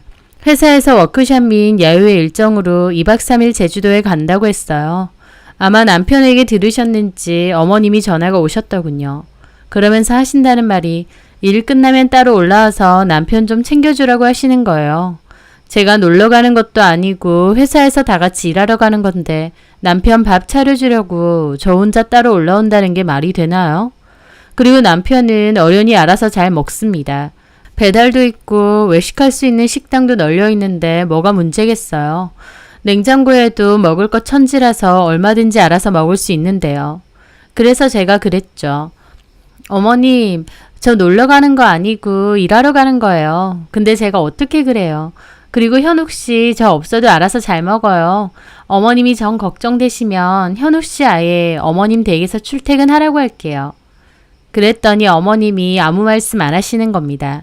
그리고는 끊는다 하시고 전화 끊으셨어요. 아마 남편에게 전화해서 뭐라고 하신 것 같고 남편도 저에게 또 따지는 겁니다. 그러면서 남편은 저보고 너처럼 하고 싶은 말 다 하고 하고 싶은 대로 다 하는 며느리는 처음 본다고 저보고 스트레스 받을 일 없어서 좋겠다고 비꼬는 거예요. 제가 왜 스트레스 받을 일이 없겠나요? 어머님, 아버님 저렇게 하시는 것도 저에게는 얼마나 스트레스인데요. 그래서 황당했던 제가 남편에게 진짜 스트레스 없는 사람은 너 아니냐 그랬습니다. 우리 친정에 가도 손 하나 까딱하기를 하나 손님 대접이나 후하게 받고 돌아오지 않느냐고요. 그런데 나는 너네 집 갈 때마다 종 취급받고 오는데 내가 왜 스트레스가 없을 것 같느냐고 따졌죠. 그랬더니 남편 한다는 소리가 다 떠나서 제가 너무 건조하게 말한답니다. 같은 말이라도 좀 좋게 둘러서 말할 수도 있는데 시부모님에게 한 번도 지는 거 없이 잘라내듯 얘기하니까 진짜 정없이 구는 것 같대요. 그러면서 한다는 소리가 자기 부모님들은 한평생 농사 지으셨던 분들이고 나이도 많으신데 그런 분들에겐 제 말투나 행동이 공격적이고 버릇없게 들릴 거랍니다. 고분고분 말 잘 들으라는 소리가 아니라 같은 말이라도 웃으면서 좋게 둘러서 하면 되지 않느냐, 그게 어렵느냐 하더라고요. 또 어머님이 하시는 말들이 무리한 요구도 아닌데 좀 들어드려도 되는 거 아니냐고 하면서요. 제가 하는 행동들이 자기가 보기엔 버릇없고 너무 싸가지 없는 것 같답니다. 전 너무 어이가 없었죠. 어머님이 그런 말씀하실 때 나서서 막아주지는 못할 망정 저보고 도리어 싸가지 없다뇨. 그럼 똑같은 일을 당해도 본인은 그렇게 안 할 자신이 있다는 건가요? 그래서 제가 내가 아니다 싶어서 아니라고 하는데 그게 뭐가 문제냐 그랬습니다. 그러니까 남편이 또 어떻게 한 번을 안 줘주고 그냥 넘어가지도 않아? 그렇게 치면 한 번을 못 이길 논리를 왜 자꾸 들이미시는데? 저는 굳이 이겨먹을 생각도 없습니다. 이겨서 뭐하나요? 하지만 싫은 걸 싫다고 할 뿐입니다. 그런데 남편은 끝까지 제가 잘못한 거고 고쳐야 된다는 겁니다. 매번 그렇게 시댁 문제로 남편과 부딪히고 싸우다 보니 저도 너무 지겹더라고요. 게다가 무조건 제 탓으로만 돌리고 저한테 자꾸 싸가지가 있니 없니 하는 것도 화가 나고 듣기도 싫었습니다. 사랑해서 행복하게 지내려고 한 결혼이지 시댁 스트레스 받고 남편하고 허구한 날 그 문제로 싸우고 이러려고 결혼한 게 아닌데 말이에요. 남편과 저는 끝이 도저히 나지 않는 그 문제로 다툼이 잦았고 서로 빈정이 상할 대로 상해 대화도 잘 하지 않았습니다. 그렇게 되니 저도 고민이 많아졌어요. 결혼한 지 1년 됐는데 이렇게 계속 부딪히고 갈등이 생긴 거라면 차라리 아기도 없는 이 시점에서 갈라서는 게 맞지 않나라고요. 이혼이 쉬운 건 아니죠. 하지만 아쉬울 게 있는 상황도 아니고 앞으로 계속 부딪히며 어떻게 사나요? 어머님이고 아버님은 저를 아랫사람 하나 들어왔다는 듯이 하대하시는데 그렇다고 남편이 나서서 든든한 제 편이 되어주는 상황도 아니고요. 제가 구태여 이런 상황에서 결혼 생활을 계속 유지할 필요가 있나 심각하게 고민이 됐습니다. 그러다가 명절이 다가왔어요. 사이가 여전히 안 좋고 냉랭했지만 일단은 아무것도 결정된 일은 없었기에 티내지 말고 양가댁은 다녀오자고 했죠. 그렇게 시댁에 갔는데 당일 아침 일찍 가서 4시 정도까지 있었거든요. 그리고 저희 집으로 가서 저녁을 먹을 생각이었죠. 저희 부모님께도 다 말씀드렸고 부모님도 저희 오는 시간에 맞춰서 식사 준비해 놓으시겠다고 하셨어요. 시부모님께도 말씀드렸고요. 그래서 한 4시쯤 일어나려고 하는데 어머님이 자꾸 이모님이 오신다고 얼굴만 보고 가라 하시는 겁니다. 그래서 일단은 알겠다고 하고 기다렸어요. 어머님은 바로 오신다고 했는데 1시간 정도 뒤에 오셨습니다. 그렇게 인사도 드리고 잠깐 얘기를 나누었죠. 그리고 더 차 막히기 전에 가봐야겠다 싶어서 일어나겠다고 하는데 어머님이 갑자기 어른들 이제 막 오셨는데 어딜 가게? 그러시는 거예요. 아까 분명 이모님 얼굴만 보고 가라고 하셔놓고요. 출출할 텐데 전도 좀 먹고 가라. 하시는 겁니다. 남편은 또 그러려고 하고요. 그래서 제가 그랬죠. 어머님, 저도 저희 집 가고 싶어요. 지금 부모님도 기다리고 계실 거고요.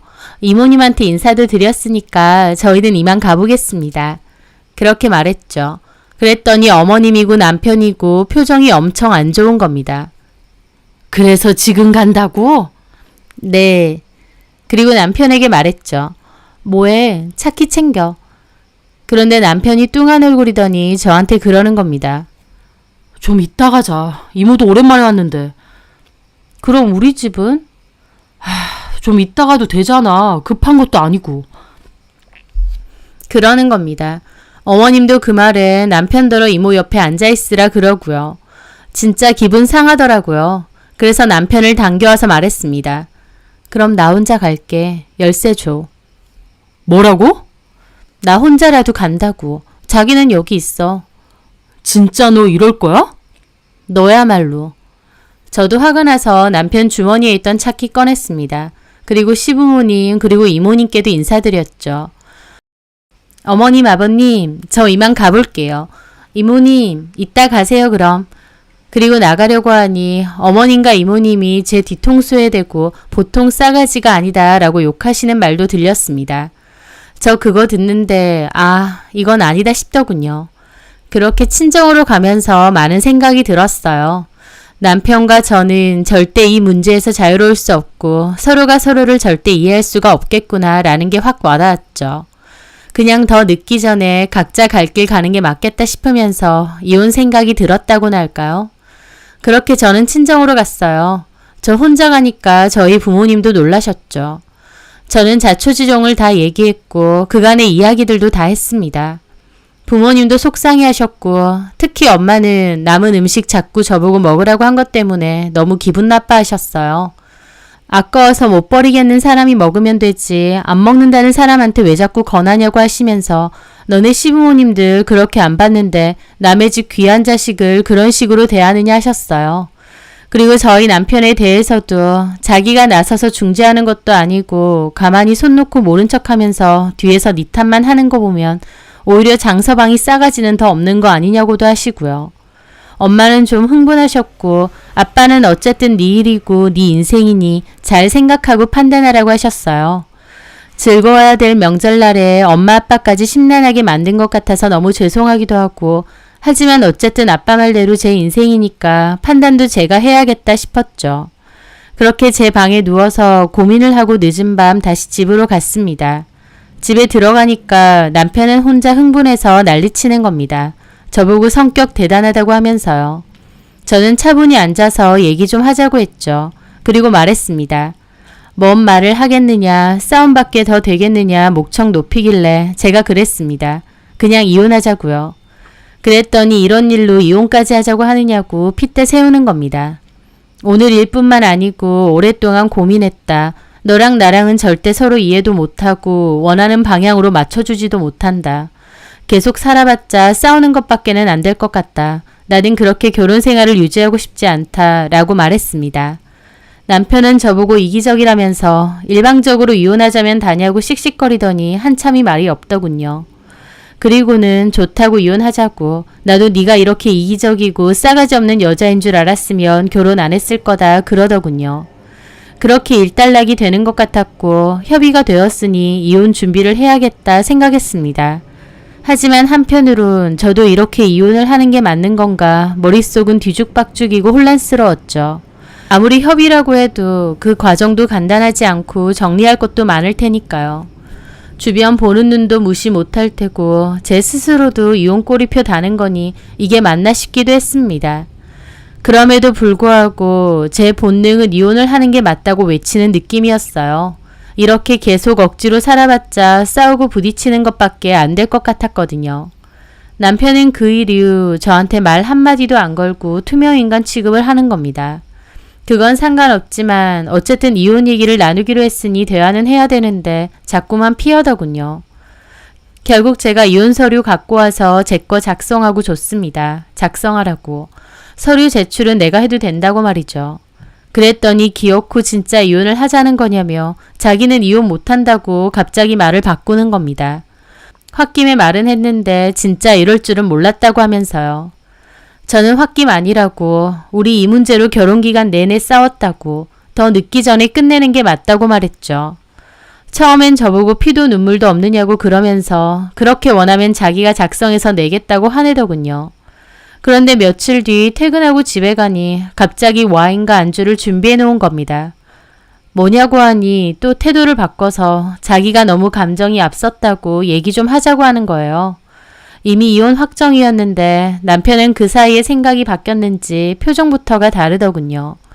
저는 일단 앉아서 무슨 얘기를 하고 싶느냐 했는데 남편은 요 며칠 고민을 많이 해봤는데 우리 문제도 아니고 시부모님 문제 때문에 이렇게 갈라서는 건 좀 아닌 것 같다고 하더군요. 솔직히 엄밀히 말하면 저는 고부 갈등 문제 때문에 이혼하자는 게 아닙니다. 어머님 말씀들이 갈등의 원인이 되는 건 맞지만 진짜 제가 이혼하고 싶은 이유는 그걸 빌미로 남편과 자꾸 싸우고 저한테 싸가지가 있네 없네 함부로 말하는 것 때문이에요. 남편은 진짜 본질은 모르는 것 같더군요.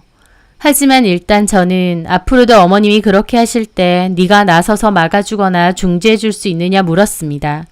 최소한 남편이 노력하는 모습이라도 보여준다면, 아니 싸움이라도 만들지 않는다면 저도 이혼은 다시 생각해 볼 수 있으니까요. 하지만 남편은 이런저런 핑계만 대면서 확답은 주지 않더군요. 오히려 제가 좀 수그러뜨리면 우리가 싸울 일도 없지 않느냐며 또다시 저한테만 변화를 요구하는 겁니다. 그 순간 저는 이 사람과 나는 진짜 답이 없구나 싶었어요. 물론 남편 입장에선 제가 바뀌면 다 좋아질 거라 생각할 수도 있겠죠. 하지만 제가 이혼을 요구하는 입장이고 남편은 이혼을 하고 싶지 않은 입장이면 오히려 남편 쪽에서 노력하고 변하겠다고 해야 하는 거 아닌가요? 그런데 아직까지도 저한테 마음을 바꾸라는 소리를 하는 걸 보니 진짜 우리는 끝이구나 싶더군요. 저는 다음날 남편에게 우리는 끝내는 게 맞는 것 같다고, 너무 안 맞는 사람들이다, 계속 살아봤자 그렇게 행복하진 않을 것 같다고 말했죠. 남편은 또 말을 바꿔서 자기가 바뀌겠다 어쩐다 저를 붙잡았지만 저는 진짜 마음이 확고해져서 끝내자고 했습니다. 그렇게 겨우겨우 협의이혼으로 결정을 내리게 되었어요. 세상에 싸움 좋아하고 갈등 좋아하는 사람이 어디 있습니까? 어머님이 먼저 저에게 함부로 하셨고 거기에 할 말 다 하는 저를 왜 나쁜 사람 만드나요? 저라고 그렇게 할 때 마냥 마음이 편하고 좋은 것도 아닐 텐데요. 저도 집에서는 귀한 딸인데 시댁에서 굳이 막대하는 걸 참아야 할 이유도, 또 한마디 했다고 싸가지 없다는 소리를 들을 이유도 없습니다. 제 편은 못할 망정 나서서 저 깎아내리려 하는 남편은 더더욱 필요 없고요. 처음엔 고민이 많았지만 오히려 이혼 결정하고 시간이 지날수록 잘한 결정이구나 싶습니다. 이제 곧 숙려기간 끝나고 확정이 나오는데 이혼 후 다시 새롭게 출발한다 생각하고 씩씩하게 살아보려 합니다. 제 사연 들어주셔서 감사합니다.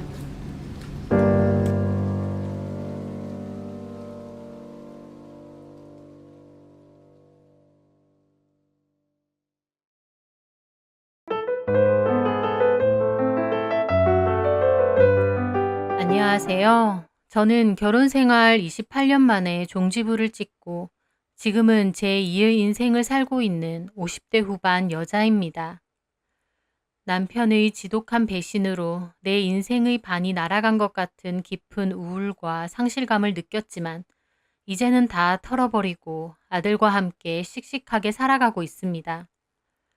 이혼 전 저는 둔하다면 둔하고 무디다면 참 무딘 여자였습니다. 남편과 30년 가까이 한 입을 덮고 살면서도 남편의 진짜 모습을 알지도 못했거든요. 게다가 남편이 뭔가 수상하다는 것을 알아챘을 때 남편은 이미 내연녀와 2년 넘게 외도를 하고 있었습니다. 사실 제가 알아챈 것도 남편과 그 여자가 점점 대담하게 만났기 때문입니다. 처음엔 저한테 들킬까봐 조심했겠지만 시간이 지나고 저보다는 그 내연녀에게 마음이 더 가면서 이혼해도 상관없다는 생각으로 바뀌었겠죠. 아니 어쩌면 이혼하고 싶다는 생각으로 바뀌었다는 게 더 맞으려나요? 그래서 나중엔 아예 동네에서도 대놓고 그 여자와 차를 타고 다니고 밥도 먹고 했던 모양입니다. 주변에서 저희 남편이 어떤 여자랑 데이트한다더라 라는 소문을 듣고 나서야 저는 뒤늦게 남편의 행동을 의심하기 시작했습니다. 그리고 남편의 가게에 들어가 몰래 뒤져보니 제가 모르는 카드와 내역서가 있더라고요. 그걸로 그 여자에게 필요한 것들 다 사주고 있었던 모양이었습니다. 카드 내역서에는 음식점, 커피숍, 모텔, 옷, 자잘한 생활 관련 용품들도 많이 샀더라고요. 한마디로 그 카드는 거의 그 내연녀의 생활비 카드나 다름없었던 겁니다. 저는 그 사실을 알고 남편에게 따졌습니다. 하지만 남편은 오히려 제가 알아채길 기다렸다는 듯 나오더라고요. 그래, 나 여자 있다. 이미 다 알아챈 마당에 뭘 더 숨기냐? 실은 당신이 계속 모르면 내가 말하려고 했어. 우리 결혼 생활 그만하자. 저는 너무 충격이었습니다. 젊었을 때 남편이 자리도 잘 못 잡고 벌이가 시원치 않아 저도 함께 고생을 하며 기반을 닦았습니다. 하나 있는 아들 늠름하게 잘 키워서 군대까지 보내놓고 남편 하는 일도 어느 정도 안정적으로 돼서 이제는 나도 남은 인생 조금은 편하게 살아보겠다 생각했는데 느닷없이 바람피고 이혼해달라니요. 정말 참담했습니다. 저는 당연히 안 된다고 했어요. 바람핀 주제에 어디서 먼저 이혼을 입에 올리냐고요. 그런데 남편의 행동은 기가 막혔습니다. 제가 이혼을 안 해준다고 하자 집에도 잘 안 들어오고 가끔 들어와도 아예 저를 투명인간 취급하더라고요. 게다가 생활비도 더 이상 주지 않았습니다. 젊었을 때야 저도 나가서 일을 했지. 이제는 생활비를 받아야 생활이 되는데 일체 모든 돈을 다 끄는 겁니다. 남편에게 따져도 보고 욕하고 싸워도 보고 정신 좀 차리라고 애원도 해봤습니다. 하지만 남편은 뭐에 단단히 씌인 사람처럼 무조건 이혼해달라고만 하더라고요. 저는 군에 있는 아들이 저녁도 얼마 남지 않았는데 마음이 싱숭생숭해질까봐 일부러 말도 안 하고 버텼습니다. 그러다 아들이 전역을 했고 이 모든 사실을 알게 되었습니다. 아들도 충격이 엄청 컸던 모양이더라고요. 믿었던 아빠가 엄마를 배신하고 이혼해달라고 떼를 쓰고 있으니까요. 아들도 아빠에게 제발 정신 차리라고 난리쳤고 그 와중에 그 여자가 어떤 여자인지까지 찾아냈습니다. 그 여자 이름은 하종미고 남편 인테리어 가게 바로 근처의 칼국수 집에서 일하던 여자라고 하더라고요. 남편보다는 6살이 적고 자식이 둘 있는 이혼녀라고 했습니다. 화가 난 아들은 그 길로 저와 그 칼국수 집을 찾아갔어요. 그리고 한바탕 난리를 쳤죠. 당신이 우리 아빠랑 바람난 그 여자야? 하종미? 아들이 가게에서 고래고래 소리를 질렀는데 그 여자는 정말 뻔뻔하더라고요. 보통 사람이라면 놀라고 부끄러워할 텐데 그 여자는 도리어 남의 영업장에서 웬 행패야? 당장 안 나가면 경찰 부를 거야. 불러 어디 한번. 당신 때문에 우리 집 완전 파탄 났어. 그게 왜 나 때문이야? 남편 간수 못한 너네 엄마 때문이지. 뭐라고? 아들이 화가 나서 위협적으로 소리치자 그 여자가 건들거리며 말하는 겁니다. 아유 무서워라. 아들 새끼가 완전 깡패네. 저는 그 말에 너무 화가 나서 참지 못하고 그 여자 머리채를 잡았어요. 누구더러 깡패래. 가정 있는 남자 꼬셔서 뒹군 년이 누구 보고 깡패니 어쩌니 짓거려. 그 여자는 소리를 지르며 가게 주인한테 경찰에 신고해달라고 하더라고요. 저는 그때 눈에 뵈는 게 없어서 그 여자 머리채를 다 뜯어놓을 생각이었습니다. 하지만 그 일로 그 여자는 저를 폭행죄로 고소했습니다. 그래서 결국 벌금까지 내게 되었고요. 게다가 남편은 그 일로 저와 아들에게까지 한바탕 난리를 피우고 아들 복학할 때 필요한 등록금까지 안 주겠다는 거예요. 저희 아들은 좀 늦게 입대를 한 편이라 1년만 더 다니면 곧 졸업인데 그걸 안 주겠다고 나오더라고요. 애비라는 인간이 여자한테 미쳐서 자식 등록금도 안 준다고 하다니 정말 오만정이 다 떨어지면서 이혼하고 재산분할 받고 소송 걸어서 위자료 싹 받아내야겠다 그 생각뿐이었습니다. 그런데 그것도 제 뜻대로 되지 않았습니다. 재산분할을 받으려고 보니 남편은 이미 1년 전부터 야금야금 갖고 있던 재산을 빼돌리고 있었더라고요. 저희가 원래 살고 있던 집 말고도 아파트 하나를 더 샀거든요. 그건 나중에 아들 주려고요. 그런데 1가구 2주택 문제 때문에 세금을 엄청 많이 내야 된다고 해서 원래 살던 집을 팔고 작은 전세로 이사를 했었습니다. 그런데 이제 와서 보니 그 아파트 하나를 이미 처분했더라고요. 기가 막혔습니다. 변호사에게 이런 사정을 다 말했지만 남편은 사업상 힘들어서 처분 후 사용한 거지 의도적으로 빼돌린 것은 아니라며 관련 서류까지 다 만들어서 증거를 쓰더라고요. 진짜 지독하고도 꼼꼼하게 준비를 했다는 걸 알았습니다. 남편도 남편이지만 그 여자도 보통 내기가 아니더라고요. 게다가 제가 원래 남편과 그 여자를 대상으로 위자료 소송도 걸었어요. 그런데 남편은 저한테 연락이 와서 그걸 취하하라고 하더라고요. 내가 미쳤어? 그걸 왜 취하해? 그러면 나도 장인어른 사기죄로 고소할 거야. 뭐? 저는 이건 또 뭔 소린가 했습니다. 나중에 알고 보니 저희 아버지가 남편에게 전에 돈을 빌린 적이 있으셨어요. 저도 모르게요. 저희 아버지 얘기도 할 얘기 참 많은데 사시는 동안 돈 사고를 좀 잘 치셨습니다. 저희 엄마도 그걸로 속 많이 썩으셨고요. 저도 덩달아 많이 힘들었죠. 이제는 나이가 많이 드셔서 괜찮으신가 했는데 저 몰래 제 남편에게 600만 원 가량의 돈을 빌렸던 모양입니다. 남편은 차용증도 썼는데 아버지는 그 돈을 안 갚았고 자기는 그래도 가족이라서 냅두고 있었던 거라며 위자료 소송 취하 안 하면 자기는 바로 고소할 거라는 겁니다. 저희 아버지가 돈 관련해서 문제가 몇 번 있으셔서 고소를 당하게 되면 정말 감방 신세를 면하기 어려우실 것 같았어요. 제 상황이 너무 억울하고 괴롭더라고요. 그렇다고 아빠 일인데 모른 척 할 수도 없고요. 저는 이렇게까지 하는 남편에게 물어봤습니다. 최소한 나한테 미안한 감정도 없나 봐. 당신이 양심이라는 게 있으면 30년 가까이 산 나한테 이러면 안 되지.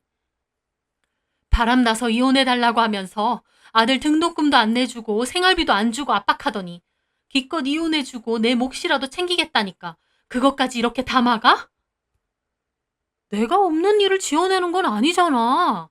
당신 아버지가 나한테 돈 빌린 것도 많고 나도 가족이라서 달라고 안 하고 참고 있었던 거 아니야. 나라고 600이 작은 돈이야? 차라리 달라고 하지 그랬어. 당신 지금 보니까 아버지한테 돈도 일부러 빌려드린 거네. 이런 일 대비해서. 사람도 참, 내가 뭐 그렇게까지 했을 것 같아? 지금 보니까 이혼하고 그 여자랑 살려고 작정을 했어. 누구 머리에서 나왔어?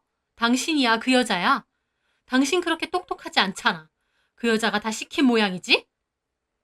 나도 이혼하는 마당에 내 거 지키려고 이러는 거야. 이제 당신이랑 나랑 남담인데 나도 내 권리는 챙겨야지. 참 대단하다. 정욱이는 평생 안 봐도 상관없나 보지? 필요 없어. 그 자식 그거 나한테 찾아와서 눈을 부라리면서 욕하더라. 아들놈의 새끼가 애비를 거의 칠 듯이 하더구만. 아빠가 바람나서 아내고 자식이고 나 몰라라 하는데 아들이 그럼 눈이 안 돌아? 하나밖에 없는 자식도 필요 없다 이거지? 필요 없다고. 모자가 알아서 잘 살고 내 인생에서 좀 나가줘.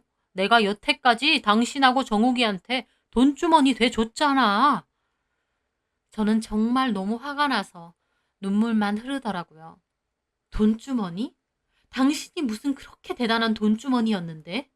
젊어서 이 일 저 일 하면서 자리도 못 잡은 거. 내가 일하면서 생활비 보태고 정욱이 키웠어.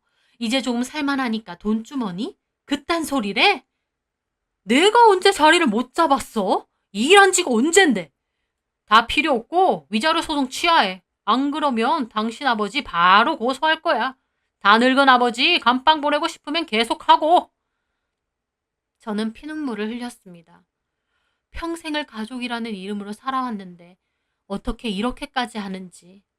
남편 얼굴 꼴 보기도 싫고 하루빨리 끝내고만 싶더라고요. 저는 결국 위자료 소송을 취하했고 아버지가 남편에게 빌린 돈은 갚지 않기로 했습니다. 그리고 전세 비용을 반으로 나누어 재산 분할을 하고 마무리가 되었어요. 잘못한 건 남편인데 저한테 남는 게 없더라고요. 열심히 살아왔다고 생각했는데 아무것도 남은 게 없이 이혼까지 하게 되자 말도 못하게 비참하고 힘들었습니다. 하지만 그래도 저한텐 아들이 남아있더라고요. 제가 괴로워할 때마다 아들이 저를 위로해 주었습니다. 자기만 믿고 살라고, 자기가 엄마의 든든한 울타리가 돼줄 거고 이제 아빠는 더 이상 없다고 말하면서요. 그 말을 하는 아들의 심정은 어떨까 싶어 가슴이 찢어졌습니다. 이 일이 있기 전까지 아들은 아빠와 잘 지냈었어요. 저희 아들은 공부도 잘하고 말썽 부리는 일도 없어서 정말 수월하게 키웠거든요. 그렇다 보니 남편도 아들을 엄청 예뻐했었습니다.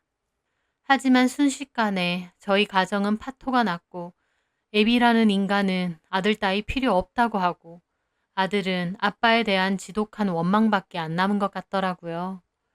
저는 아들에게도 일을 이렇게 만들어서 미안하다고 했습니다. 아들은 제 잘못은 없다며 자기가 열심히 해서 꼭 저 호강시켜준다고 하더라고요. 저는 이혼 후 집을 작은 데로 구하고 아들 등록금을 마련해 주었어요. 그리고 아들은 열심히 공부하고 준비했어요. 밤낮 없이 공부하고 취업 준비를 하는 아들이 대견하면서도 참 안쓰럽더라고요.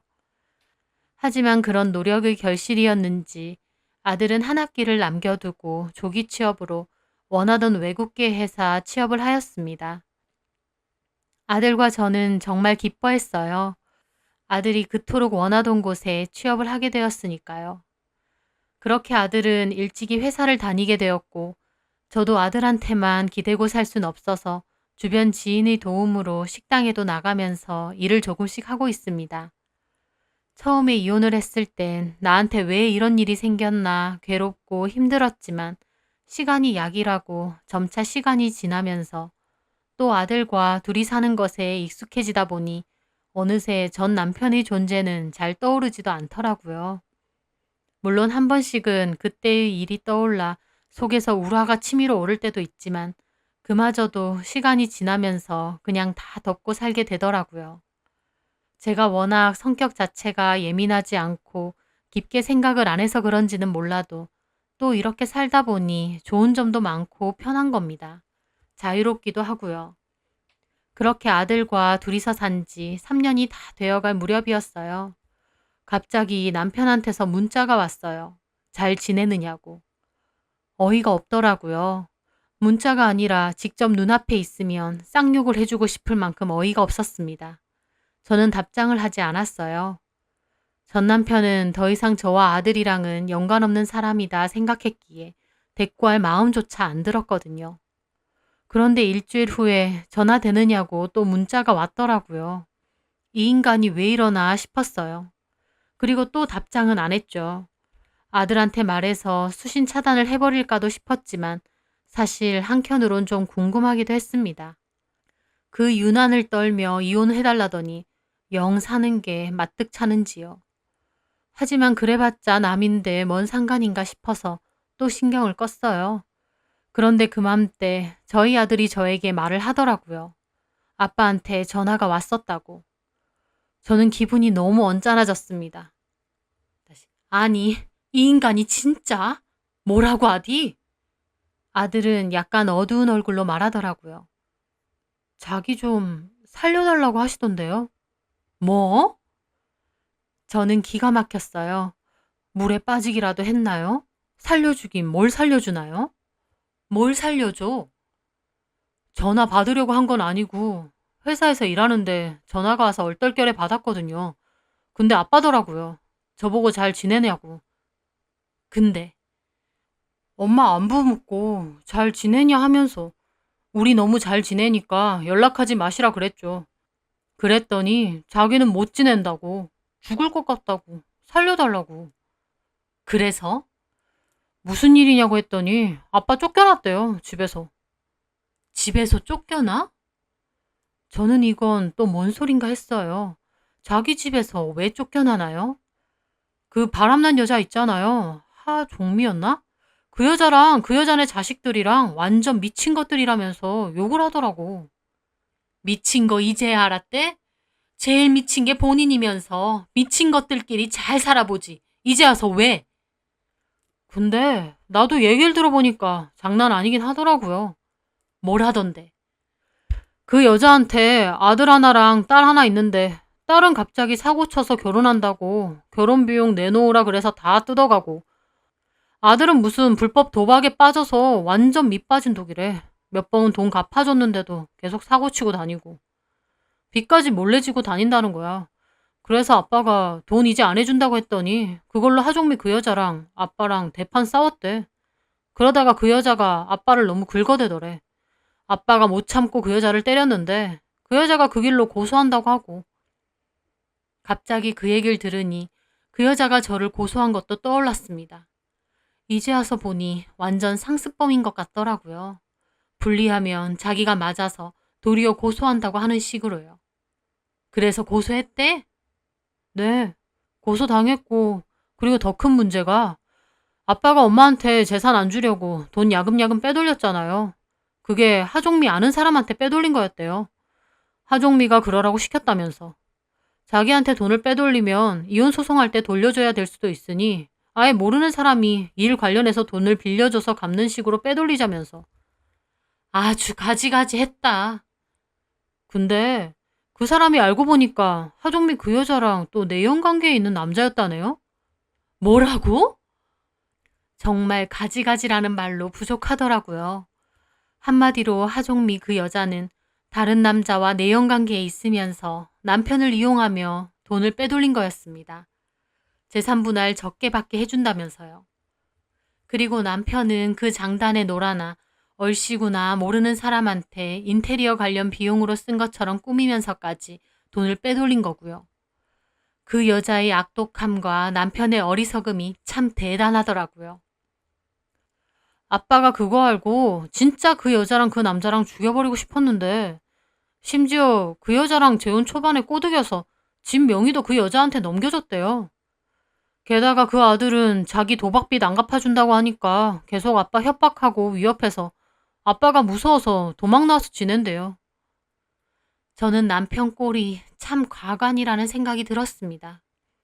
30년 가까이 산 아내와 아들은 무슨 다 쓴 휴지심 버리듯이 아무렇지 않게 버렸는데 정작 본인도 제대로 이용당하고 있었던 거죠. 한심하고 우습고 내가 저런 인간이랑 결혼해서 왜 살았나 싶을 정도였습니다. 그래서 뭐 어쩌자는 거야, 너네 아빤. 자기가 진짜 잘못했다고. 뭐에 쓰인 것 같다면서. 하정미 그 여자는 진짜 악마도 울고 관련이고 그 아들이란 놈은 막장 중에 막장이라서 당장 내일 감옥 들어가도 이상할 게 없는 놈이라면서. 자기가 이상한 것들한테 제대로 당하고 있다고. 아빠 좀 살려달라고. 저는 한숨을 쉬며 말했죠. 그래서 정욱이 너는 뭐라고 했어? 솔직히 아빠 이렇게 될 줄 알았다 싶으면서도 그래도 아빠라고 막 매정하게 말 못하겠더라고요. 저는 고개를 끄덕였습니다. 저는 대일대로 되어서 남편 꼴도 보기 싫지만 아들은 또 그렇지 않으니까요. 아들은 급하게 얘기하더라고요. 하지만 엄마, 나도 아빠 용서하고 싶지 않아요. 우리한테 어떻게 했는데. 그냥 심정이 그렇다는 거지. 나도 알아서 사시라고 하고 전화 끊었어요. 근데 그래도 아빠 보니까 좀 걱정은 되는 것 뿐이지 뭐. 저는 심란한 것 같은 아들에게 말했습니다. 그래, 정우가 엄마랑 아빠는 이미 끝난 인연이지만 너는 천륜인데 무자르듯이 끊어지진 않겠지. 너도 성인이고 현명한 사람이니까 알아서 판단해. 다만 엄마는 너네 아빠 죽어서도 안 보고 싶은 사람이야. 내 장례식에 온다고 해도 거절하고 싶을 정도로. 엄마한테만 네가 딱히 강요 안 한다면 네가 아빠랑 연락하던지 어쩌든지 하는 건 네 자유지. 그렇다고 금전적으로는 절대 도움 주지 말고. 나도 아빠랑 딱히 연락하고 싶진 않아요. 그냥 엄마한테 말은 해야 될 것 같아서. 그래, 말해줘서 고마워. 저는 그렇게 전화를 끊었습니다. 속 시원하고 후련하면서도 한편으론 참 씁쓸하더라고요. 저렇게 살려고 그 난리를 치고 아들과 저에게 비수를 꽂았나 싶었거든요. 그 후로도 남편은 저에게 몇 차례 전화를 했지만 저는 받지 않고 있다가 나중엔 아들에게 물어 수신 차단도 했습니다. 아들은 어떨지 몰라도 저에게는 이제 남남이고 아무 상관없는 사람이거든요. 악마가 울고 갈 그 내연녀한테 끝까지 탈탈 털리던지 막장 중에 막장이라는 그 내연녀 아들한테 위협을 받던지 말던지 저는 이제 아무 상관 없습니다. 제가 그때 다시 생각하라고 그토록 애원했을 때 매정하게 이혼해달라던 남편. 저와 아들을 투명인간 취급하며 등록금이며 생활비도 일체 다 끊어버렸던 남편.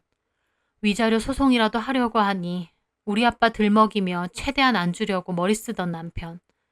제가 그런 전 남편에게 더 이상 남은 정이 조금이라도 있다면 그게 더 이상한 거겠죠. 알아서 잘 살고 저는 제 인생이나 잘 살 겁니다. 남은 제 인생 저희 아들과 함께 제 건강 잘 챙기며 큰 걱정 없이 살고 싶네요. 제 사연 들어주셔서 감사합니다.